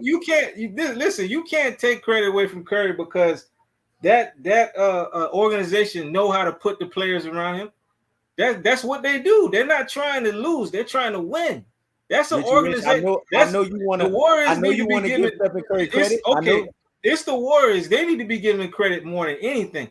I know you want to give Stephen Curry credit, and I know it's not about giving Curry credit. Well, that's what it sounds like because based on your standard of basketball, you double talk because on your standard of basketball, you said Andrew Wiggins was more important. That's what you said. Andrew Wiggins was more important, but Curry showed up. He scored the big shots. Wiggins is more important. Why didn't he get the Finals MVP? Okay, all right. Let's go to the Detroit Pistons when Isaiah Thomas was winning those Finals MVPs. Who was doing the grunt work? It was Dennis Rodman, Joe Dumars. You can't those compare. Are the guys. Yeah, I can compare that. You can't compare. No. He knows. I'm gonna let you talk. Go ahead. You gotta let me talk. Yeah. I'm gonna make a fair point here. Isaiah Thomas was the one that was igniting the offense. Dennis Rodman, Joe Dumars, Rick Mahorn, those guys were the doing the dirty work, playing the defense. You need those guys. That's how it is. But you also need the guys that's gonna make sure the ball goes into the hoop. That's what Curry was doing. Everybody has a role on the team. Of course, what Andrew Wiggins was doing was more important. But Curry, for the first time out there, he was not choking. He was giving Boston Celtics straight buckets. You can't deny that, bro. You can't deny that. That man was straight ball. Everybody they threw at that man, he was giving them straight buckets. That's all I'm saying. No, you taking a dump on Curry, but Curry showed out in those finals, man. He wasn't. He wasn't a ghost. I'm licking my fingers like barbecue chicken because I'm about to turn you into barbecue chicken right now. Yeah. I want to hear what you got to say about the Detroit Pistons. You know, I gotta. One thing about me, I always got a beautiful counter for everything. Let's hear what you got to say. Isaiah Thomas. First and foremost, for a guy who knows basketball at the highest levels, you fell off your dean on that one, dog. Let me tell you why you fell off your dean. Isaiah Thomas was a psychological leader for the Detroit Pistons. Hey, I want everybody to get the notepads out and get to the damn scribbling because I'm giving y'all basketball 505 lane message right now. Isaiah Thomas was a psychological leader on that team. He did not fold in the pressurized moments. When you want to sit here and compare Stephen Curry to Isaiah Thomas, you're looking like you're slipping on your dean because the difference between Isaiah Thomas and Stephen Curry, Isaiah Thomas don't need no damn Steve Kerr to yell at him after 4 games of getting done up by Matthew Dellavedova and say, do you not know you Chef Curry with the pot? Isaiah never needed that. Isaiah was the one who was anchoring that. Isaiah was the one that told Joe Dumars, make sure your ass is here. He was the one telling All of those guys on the Boston Celtics, Dennis Rodman and them, make sure your ass was there. You know how we know this, Richie Rich? We got a 30-30 documentary on the Bad Boy Pistons that told us Isaiah Thomas was the mastermind behind everything. Curry was never no damn mastermind. So when you sit there and try to put Curry on Isaiah Thomas, man, you dropping a dean of basketball right now. Because now you're trying to say that Stephen Curry was a psychological leader? He's never been that. This is a dude that folds under pressure. Isaiah don't fold under pressure. So you disrespected Isaiah Thomas. Okay, so would you say Stephen Curry folded under pressure in these finals? He did. When did he fold under pressure? I'm gonna tell you when he folded. When did he fold under pressure? Let me explain when he folded under pressure. I'm gonna test you. He knows. Oh, you can test me. We're gonna show. These people gonna see your true hate for Stephen Curry. It's perfect. I love this back and forth. I love it because guess what? Stephen Curry was still being told by Steve Kerr that he was taking bad shots. Isaiah Thomas never told. Listen, let me finish. Isaiah Thomas was never told by his coach that he takes bad shots. You know why Isaiah Thomas don't take bad shots? Because Isaiah Thomas is a true floor general. You trying to compare a true floor general, a guy that understands how to win basketball games, versus a guy who's taking unnecessary, unforced shots. Do you realize in that NBA Finals, Steve Kerr was telling in games to Stephen Curry, make sure you get the ball to these other guys. Make sure you get them involved, even though you're making quality shots. I saw the NBA Finals. I saw what Steve Kerr was telling them in between. So, yes, Stephen Curry had moments where it was gaffed up moments. Was he making more shots than he's ever made in his career? Yes. But last time I checked, defense wins championships. Offense gets the glory. So if I'm judging it at the highest levels, Andrew Wiggins scores 20-something points on the offensive end, but he locks down Jason Tatum. He puts Jason Tatum on lock and key. That's a Finals MVP right there. I'm always hold that at the highest level. That's not a Finals MVP. How is that not a Finals MVP? You're playing two-way. Basketball at the highest levels is a two-way player. No. There's been finals where Pippen locked up Magic Johnson. Jordan had issues with Magic Johnson in those finals, and they switched Jordan. They put Pippen, and he locked up Magic Johnson in those finals. Should Pippen get the Finals MVP? What you trying to say is Stephen Curry is a Michael Jordan? Is that what you're trying to say? You're trying to play this psychological game. It's not going to work. It's not going to work. It's not going to work on me. He knows. Stephen Curry was a Michael Jordan. He's not. He's not. But he showed up, man. Boston Celtics could not stop that man. Okay, they threw everybody that they could at that guy. Boston Celtics didn't even have the right defenders. They didn't even have the right defenders on them. He knows. Boston Celtics were the number one defense. No. They had heading into the Marcus Smart. They had the fat Marcus Smart on Stephen Curry. In order for you to guard Marcus Stephen Curry Smart correctly, yeah, he's fat. Compared to you know, there's in basketball, there's guys that are called fat fit. You know how you got the fat fit basketball player like Baron Davis. They're fat, but they're fit, like James Harden. They're fat, but they're fit. You know what I'm talking about. You don't act like you don't know what I'm talking about. Marcus Smart is one of those kind of guys. He's a fat, fit basketball player. You got a fat dude like that trying to guard Stephen Curry. Of course, Stephen Curry is going to ram-a-lang him. They didn't even have the right defender on him. If you would have had a Jimmy Butler type defender on Stephen Curry, a guy who has the engine and the motor, there's no way Stephen Curry is going off. That's why Matthew Dellavedova was able to put the clamps on Stephen Curry, because Matthew Dellavedova is a lean basketball player. He's the same size as Jimmy Butler. Jimmy Butler doesn't play defense like he used to, man. Jimmy Butler would have put Stephen Curry on way more clamps than Marcus Smart. That's why I wanted the Miami Heat, because the Miami Heat would have matched up better. They would have matched up way better than the Boston Celtics. The reason why the Miami Heat didn't go to the NBA Finals because they had injuries at the wrong time. But if we're looking at matchups, that's a part of the game, man. If we're looking at matchups, the Miami Heat would have given Stephen Curry problems. Stephen Curry profited off of the fact that he didn't have the right people defending him. That's why he went off in that series. He didn't do nothing special, man. So once again, Stephen Curry is fata. He is garbage because he hasn't proven nothing to me. I'm sorry, he hasn't proven nothing. He's a product of the players around him. If he goes and he wins another Finals MVP, man, I'm gonna be curious to see what your take is on Curry. And if that's Andrew gonna be Wiggins, two. and if Andrew Wiggins is the guy that's guarding the best player and locking the best player down again, because it seems like that's the pattern. Either Andre Iguodala's locking down the best player, Kevin Durant is the one going off in your NBA finals. Curry at 6'3", 6'2", 6'3", he's supposed to guard the best players on the team. Okay, so let's go. Was Isaiah Thomas guarding the best players in those finals at 6'1", 6 foot? What do you mean? He knows, man. Come on, don't play this psychological game. No, what do you mean? What do I mean? Was he guarding Magic? Was he guarding the Magic? Was he guarding James Worthy when he was going off? What do you mean, James Worthy? Why would Isaiah guard James Worthy? Wait. Why would Isaiah guard James Worthy? James Worthy's not a point guard. But you talking about Curry's defense and all that? No, but listen, you just said James Worthy. James Worthy is not a point guard. Why would Isaiah be guarding James? James but who? Okay, of course, Andrew Wiggins has to be the person to guard Jason Tatum. He's the go-to scorer on that team.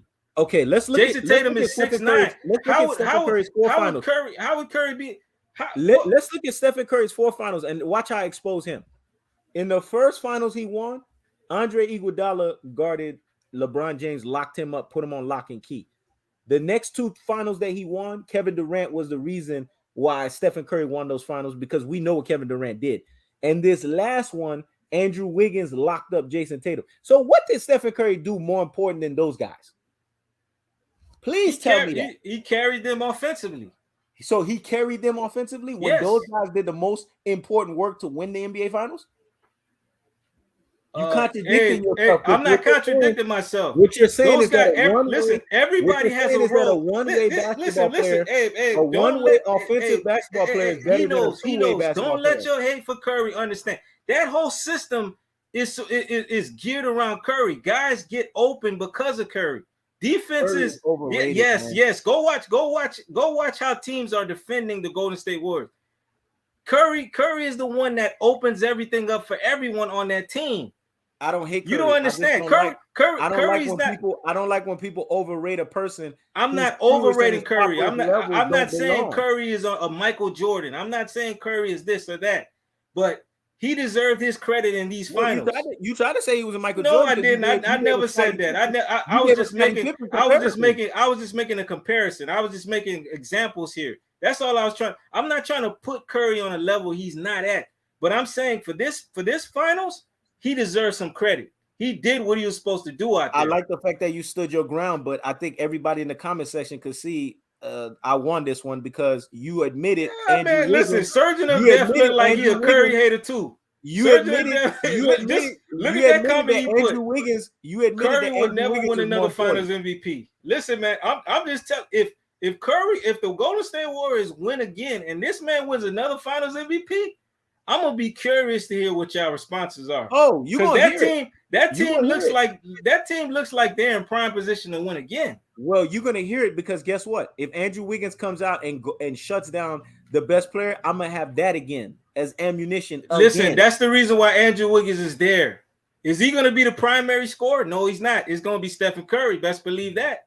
Listen, I don't know where your basketball knowledge went, but I'm gonna tell you this much. It's not about basketball knowledge. The guy who scores the most points and who's doing it efficiently, those guys win the Finals MVP. Isn't that not how it's always been?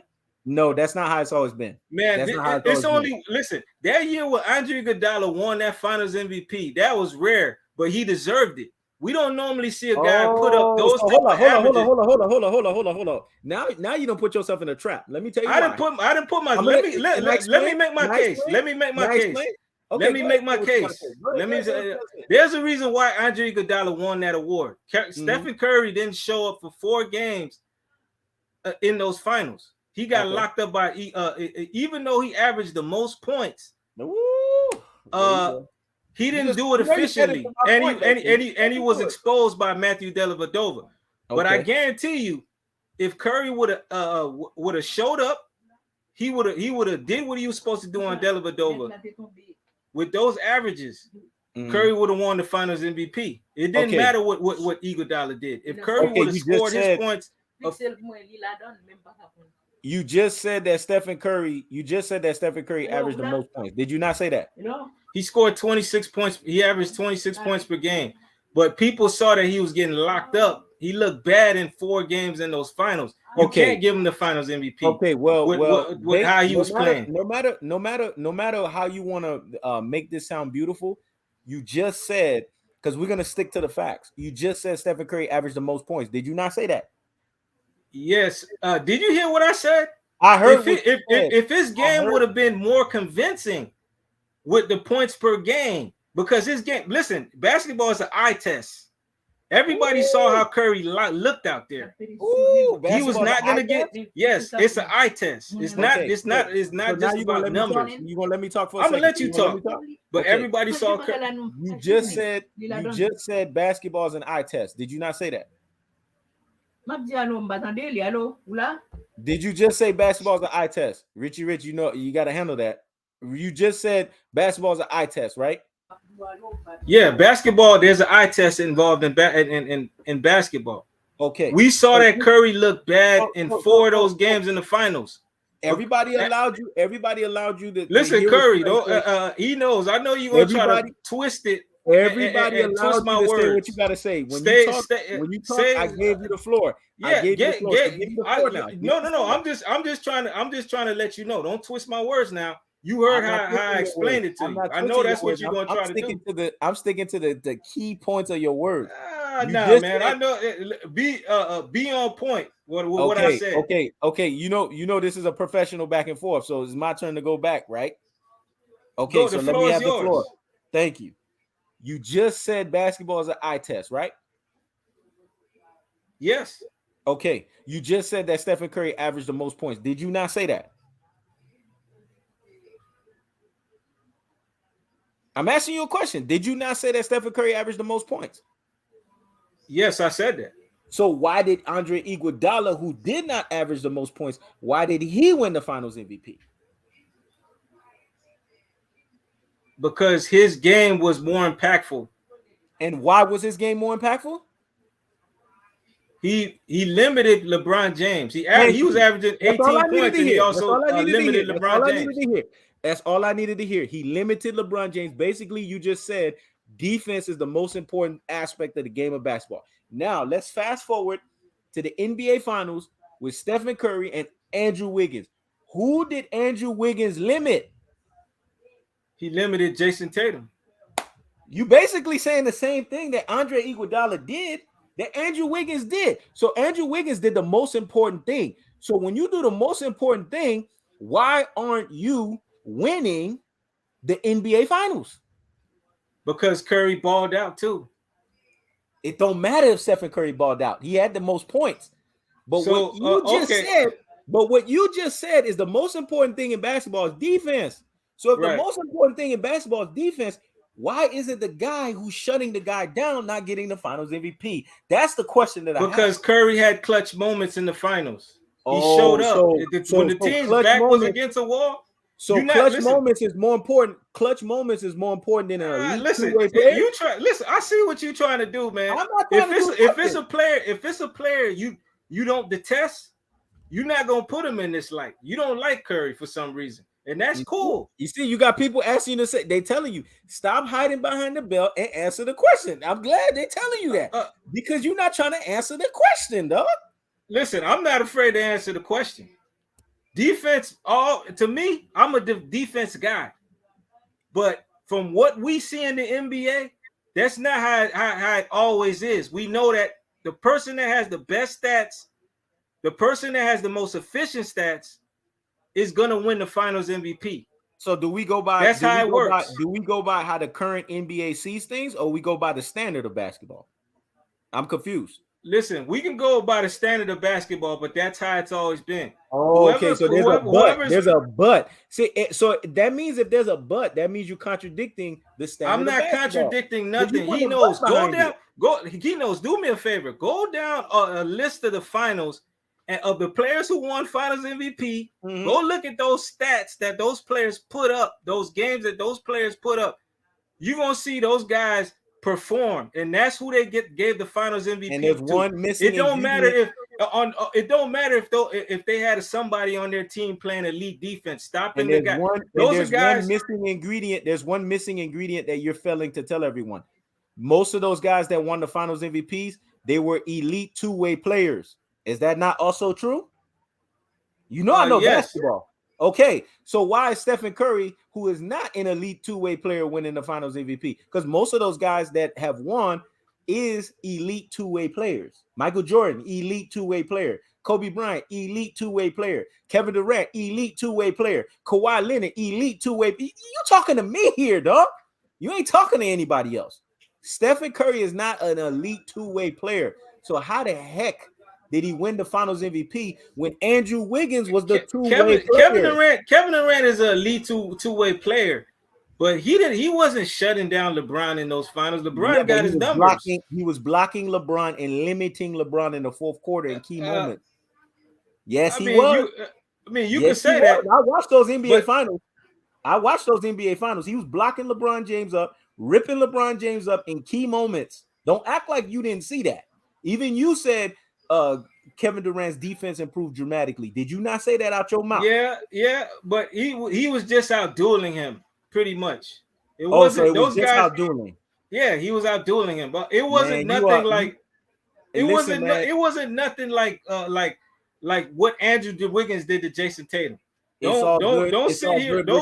It's all he good. knows. You stood your ground. He knows, man. He knows. You contradicted yourself, dog. You contradicted yourself. I didn't contradict myself. You saying Kevin Durant was an elite two-way player, but he wasn't doing what Andrew Wiggins was doing to Jason Tatum. He just outdueled LeBron in those finals. That's why he had the better numbers. Networld asked the question. He said he knows. Listen, Richie Rich. I like the fact that you stand your ground. It's in our family bloodline that you're gonna stand your ground. So I don't ever expect you to not stand your ground. But I gave you a good ass whooping. So let's leave the ass whooping I gave you and let's talk about Nets World. He said he knows. You agree both KD and LeBron are great players. I'm gonna answer this one and I'm gonna let you answer this one, Richie Rich. Let me answer it first.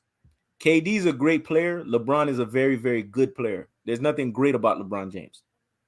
What's your take on it?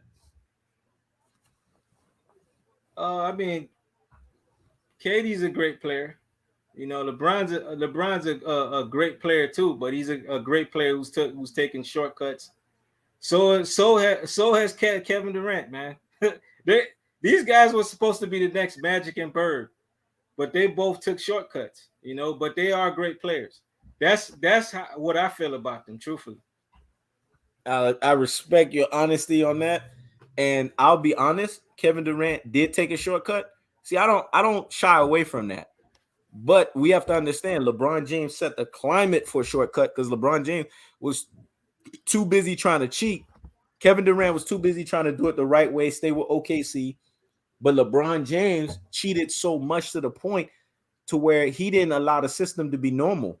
Because why couldn't you just let Dwayne Wade stay in Miami? Why couldn't you let Chris Bosh stay in Toronto Raptors and then compete? He didn't want to compete.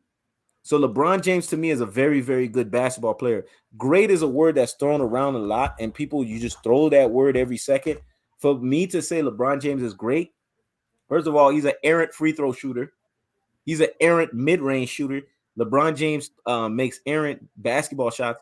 He jumps in the air and passes the ball, which is basketball 101. No. Yeah, now y'all making me dissect LeBron's game. So if I have to dissect it, he's not great. And then on top of that, LeBron James clogs the ball. He's a ball clogger. He holds the ball for 20 seconds before he decides to make a play. So great and LeBron don't go together. But is he very good? Does he have very good passing ability, very good passing awareness, and he has good size? Yeah, but he's not great. As far as Kevin Durant is great because Kevin Durant is unstoppable offensively. See, to be great at something, you have to be unstoppable at whatever it is you do. And he's an unstoppable offensive player. And Kevin Durant has outdueled LeBron. You said 2017 finals. He's outdueled LeBron 2017 and 2018. Get it right. Back to back. So Kevin Durant is a great basketball player. Kawhi Leonard is a great basketball player because Kawhi Leonard plays the ball elite on both sides of the aisle, offensively and defensively. Yes, Richie Rich, I respect what he did with Stephen Curry. He wants to give Stephen Curry the credit for the ring. Everybody wants to give Stephen Curry the credit for the 4th ring. I just saw something there that told me he still don't get the credit. When Stephen Curry can win without somebody else doing the heavyweight lifting, then I'm gonna give him credit. Because if Andrew Wiggins didn't lock down Jason Tatum, if he didn't lock down Jason Tatum and score 20 plus points, we're not talking about Stephen Curry having a 4th ring. Because I saw those years prior to that when Stephen Curry was doing all that shooting and all that nonsense, and they weren't even making the playoffs. Richie Rich don't even tell you about that. So Stephen Curry is supposed to check Jason Tatum. Somebody has to do that job. Jason Tatum. I didn't say that. What I'm saying is, then why are you putting that type of pressure on Curry? I saw the years that Stephen Curry didn't have Jason Tatum. I mean, I saw the years Stephen Curry didn't have Andrew Wiggins, and he was chucking up baskets, and the Golden State Warriors couldn't even make the playoffs. Listen, man. What about those years? They were able to win a finals without Kevin Durant. But how did they win? How did they go to the playoffs? Why did they go to the playoffs? Listen, here's a point I'm going to make to you. But you just said, wait. You just said they won a finals. You said they won a finals without Kevin Durant. They had a Kevin Durant type player. Andrew Wiggins was being dissed. No. He's a borderline. Listen, before the start of the season, Andrew Wiggins was being dissed. They were calling this dude an unmotivated player, no motor. I don't care. They didn't know. Now you're gonna say that. When they actually won a chip. See, I see a lot of you, Stephen Curry detractors. I don't care what people are saying. I care. You're gonna say that now after they won the chip. But before they won the chip, you were one of the ones saying they was not gonna win. They was not gonna win anything because Kevin Durant is not there. Can I say something? Come on now, you got to keep it a buck. Can I say something real quick? I don't care what people were saying about Andrew Wiggins. I care about how he performed that year, and the way he performed that year in the regular season and the playoffs. He is the reason why they won. Let's be honest. He's the reason. But you were also the ones that was saying, you was one of the ones that was saying they was not going to win because KD's not on that team anymore. Now that they won, you saying Andrew Wiggins this, Andrew Wiggins that. Yeah, because you got to keep that same energy, bro. You got to keep that same energy. I'm going to be biased. You know why I didn't pick the Golden State Warriors? Because why would I pick the Golden State Warriors when my Brooklyn Nets was still there and they were alive? I'm always go with my team first. Now, when the Brooklyn Nets got canceled out of the equation, I still didn't pick the Golden State Warriors. You know who I picked? I picked the Miami Heat.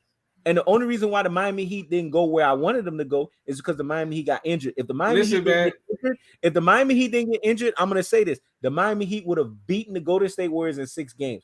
I don't think so. I think that would have been a terrible matchup for the Heat. It would have been a perfect matchup. The Heat would have got ran off the floor. Jimmy Butler would have locked down Stephen Curry. He wouldn't have. They would have got ran off the Warriors would have ran them off the floor, man. Stephen Curry is garbage. Jimmy Butler would have locked him up. He would have locked him up. The Warriors would have ran them boys off the floor, man. They would already went into the finals all banged up. And you know the Heat, they're not they can't hit threes like that.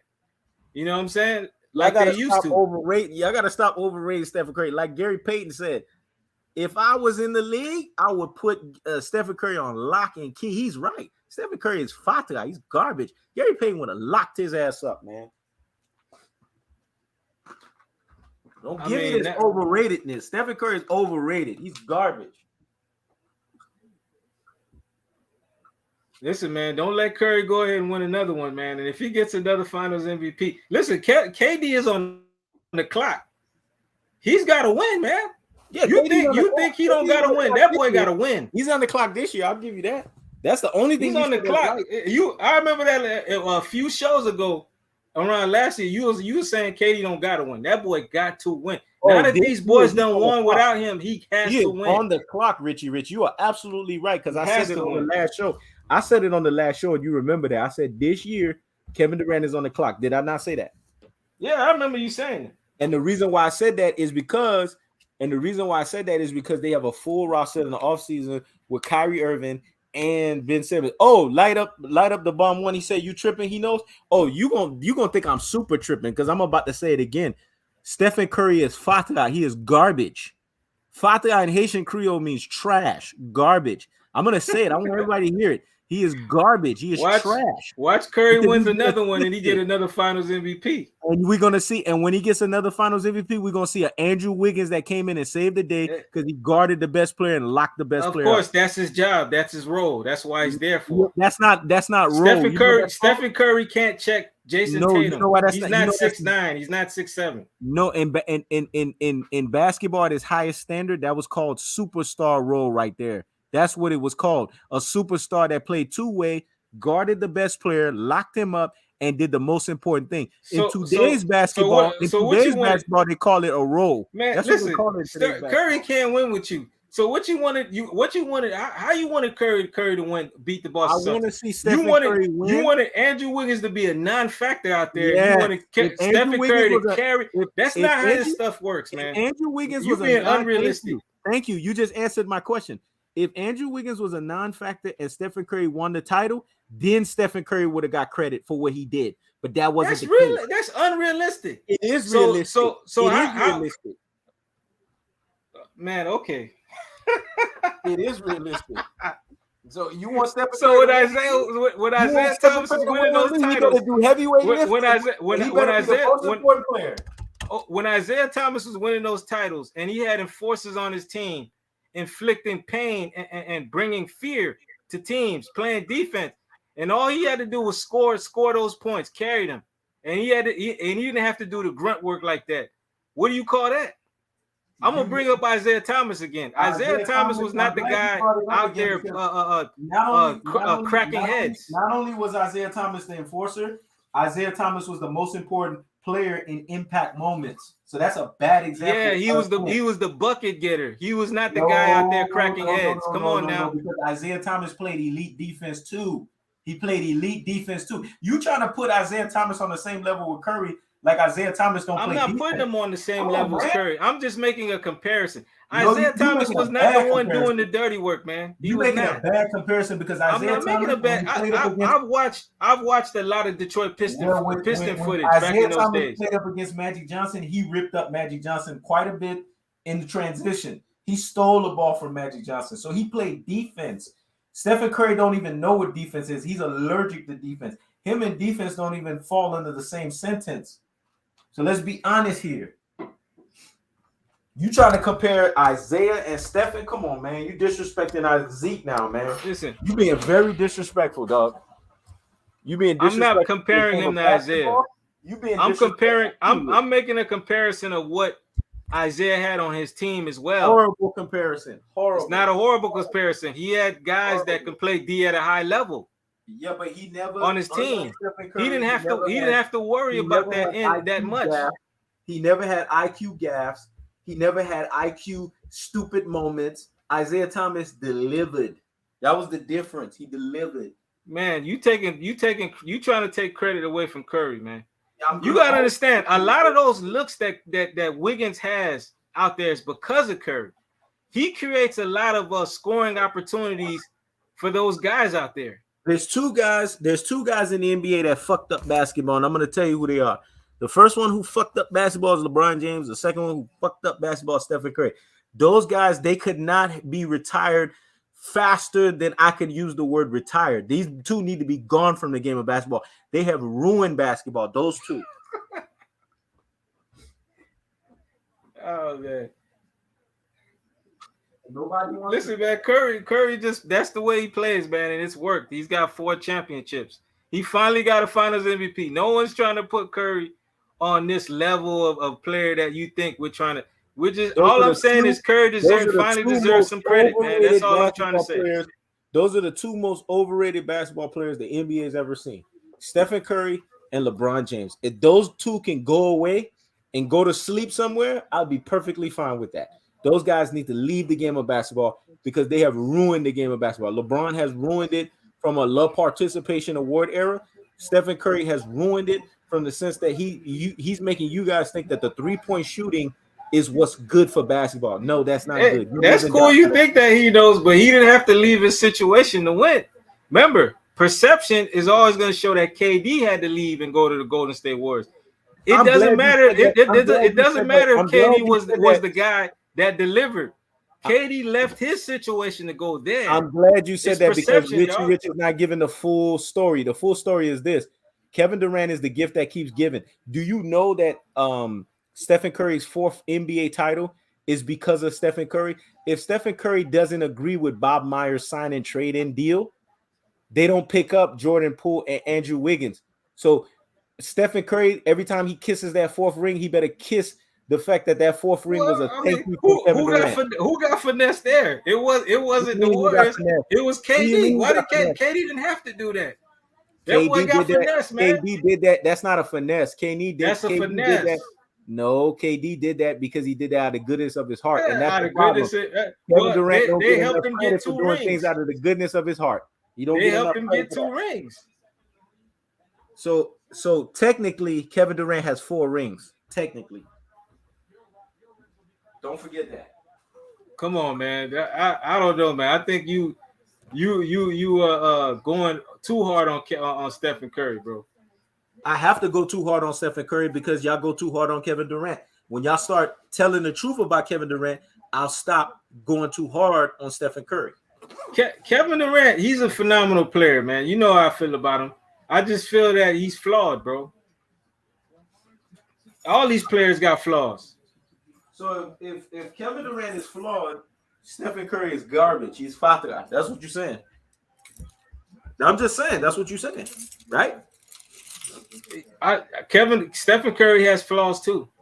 He hasn't shown enough. He needs to win another one and get another Finals MVP. Ooh, you just said he needs to win another one to show you. So that means he is garbage and he is fatra. That's what you're saying. I got high expectations. You know how I am. I don't think he's a garbage player or fatra player. He just needs to do. He has too many Finals performances where he was too in and out. So you really can't give Curry that full credit. But I'm gonna give everybody heard me. Everybody heard me on live. Everybody heard me on live, and they hear it because I'm the only one that has said it. So I know that's gonna go viral. So I'm gonna say it again. Stephen Curry is garbage. He is fatra. He is what's wrong with the game of basketball, and I want it to be spread. I want everybody to know that. Nobody has ever said that about Stephen Curry because y'all are too afraid to say that.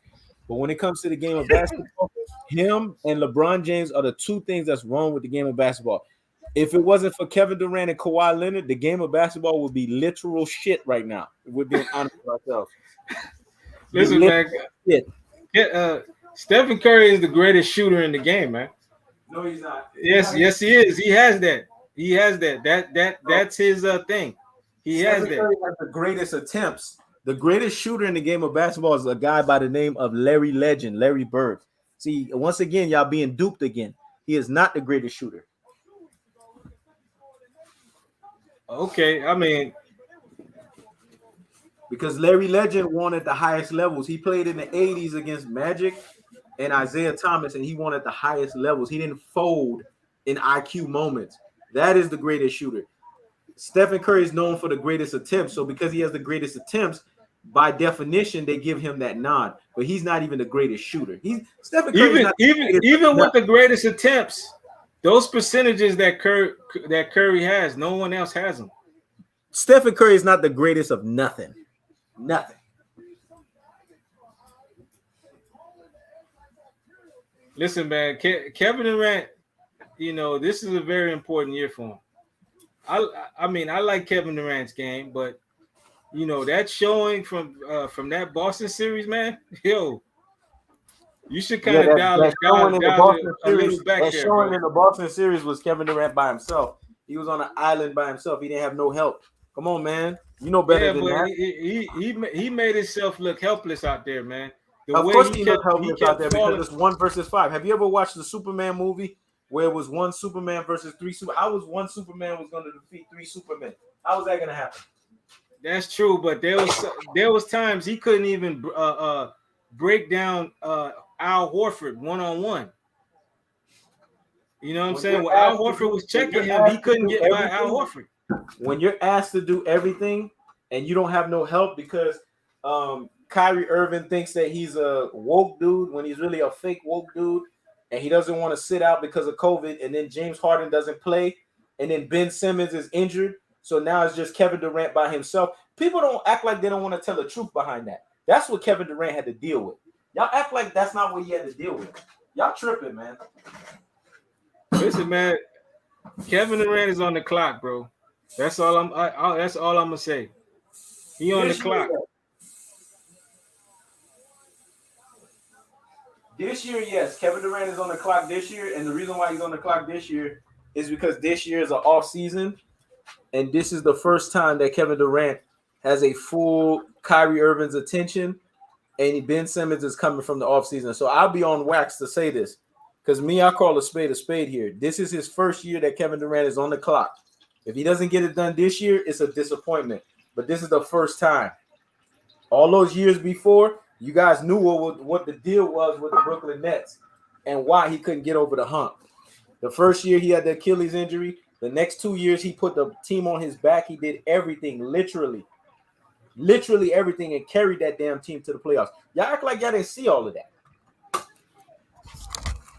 We saw that, but for some reason he just couldn't get those guys to on the same page, man. He didn't do a good job as a leader. Why y'all asking me about Giannis Antetokounmpo?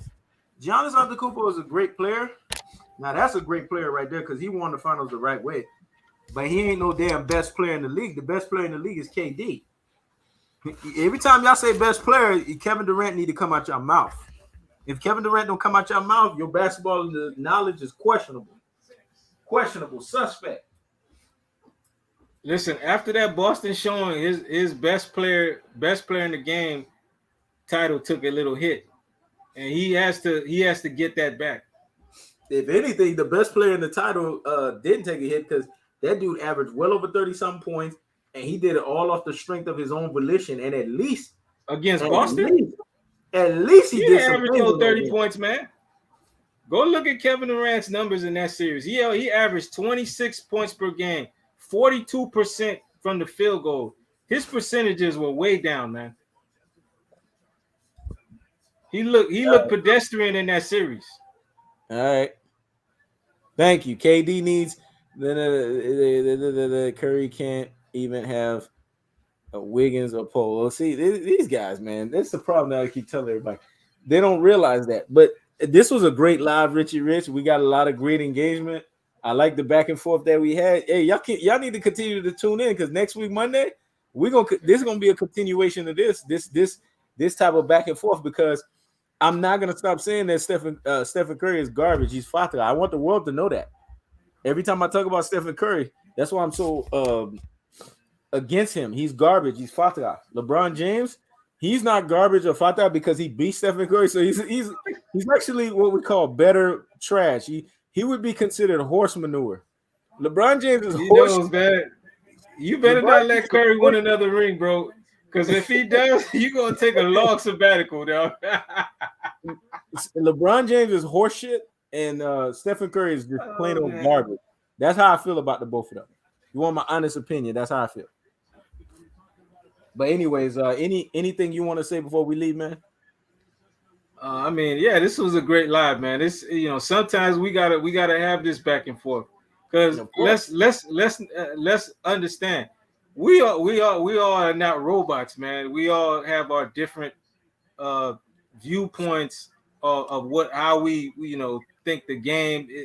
Who deserves credit, who doesn't deserve credit. You know what I'm saying? Not all of us don't think the same. We are going to have different inputs on certain topics, basketball-wise, football-wise, or any other sport that we prescribe to. But, I like this energy that we had. It even got the people in the comments, chiming in, man, because you know how it is when you debating and you going back, people like seeing that. They like seeing that. Well, it's gonna be more of that because, like I said, Stephen Curry is garbage. He is fata. I want the world to know that. He's garbage and he is fata. I want y'all I want that to stick in y'all brains. He is garbage and he is fata. That's what he is. And LeBron James is horse manure. Have you guys ever seen a horse take a shit on somebody's shoe? That is LeBron James. That's how I feel about the both of them.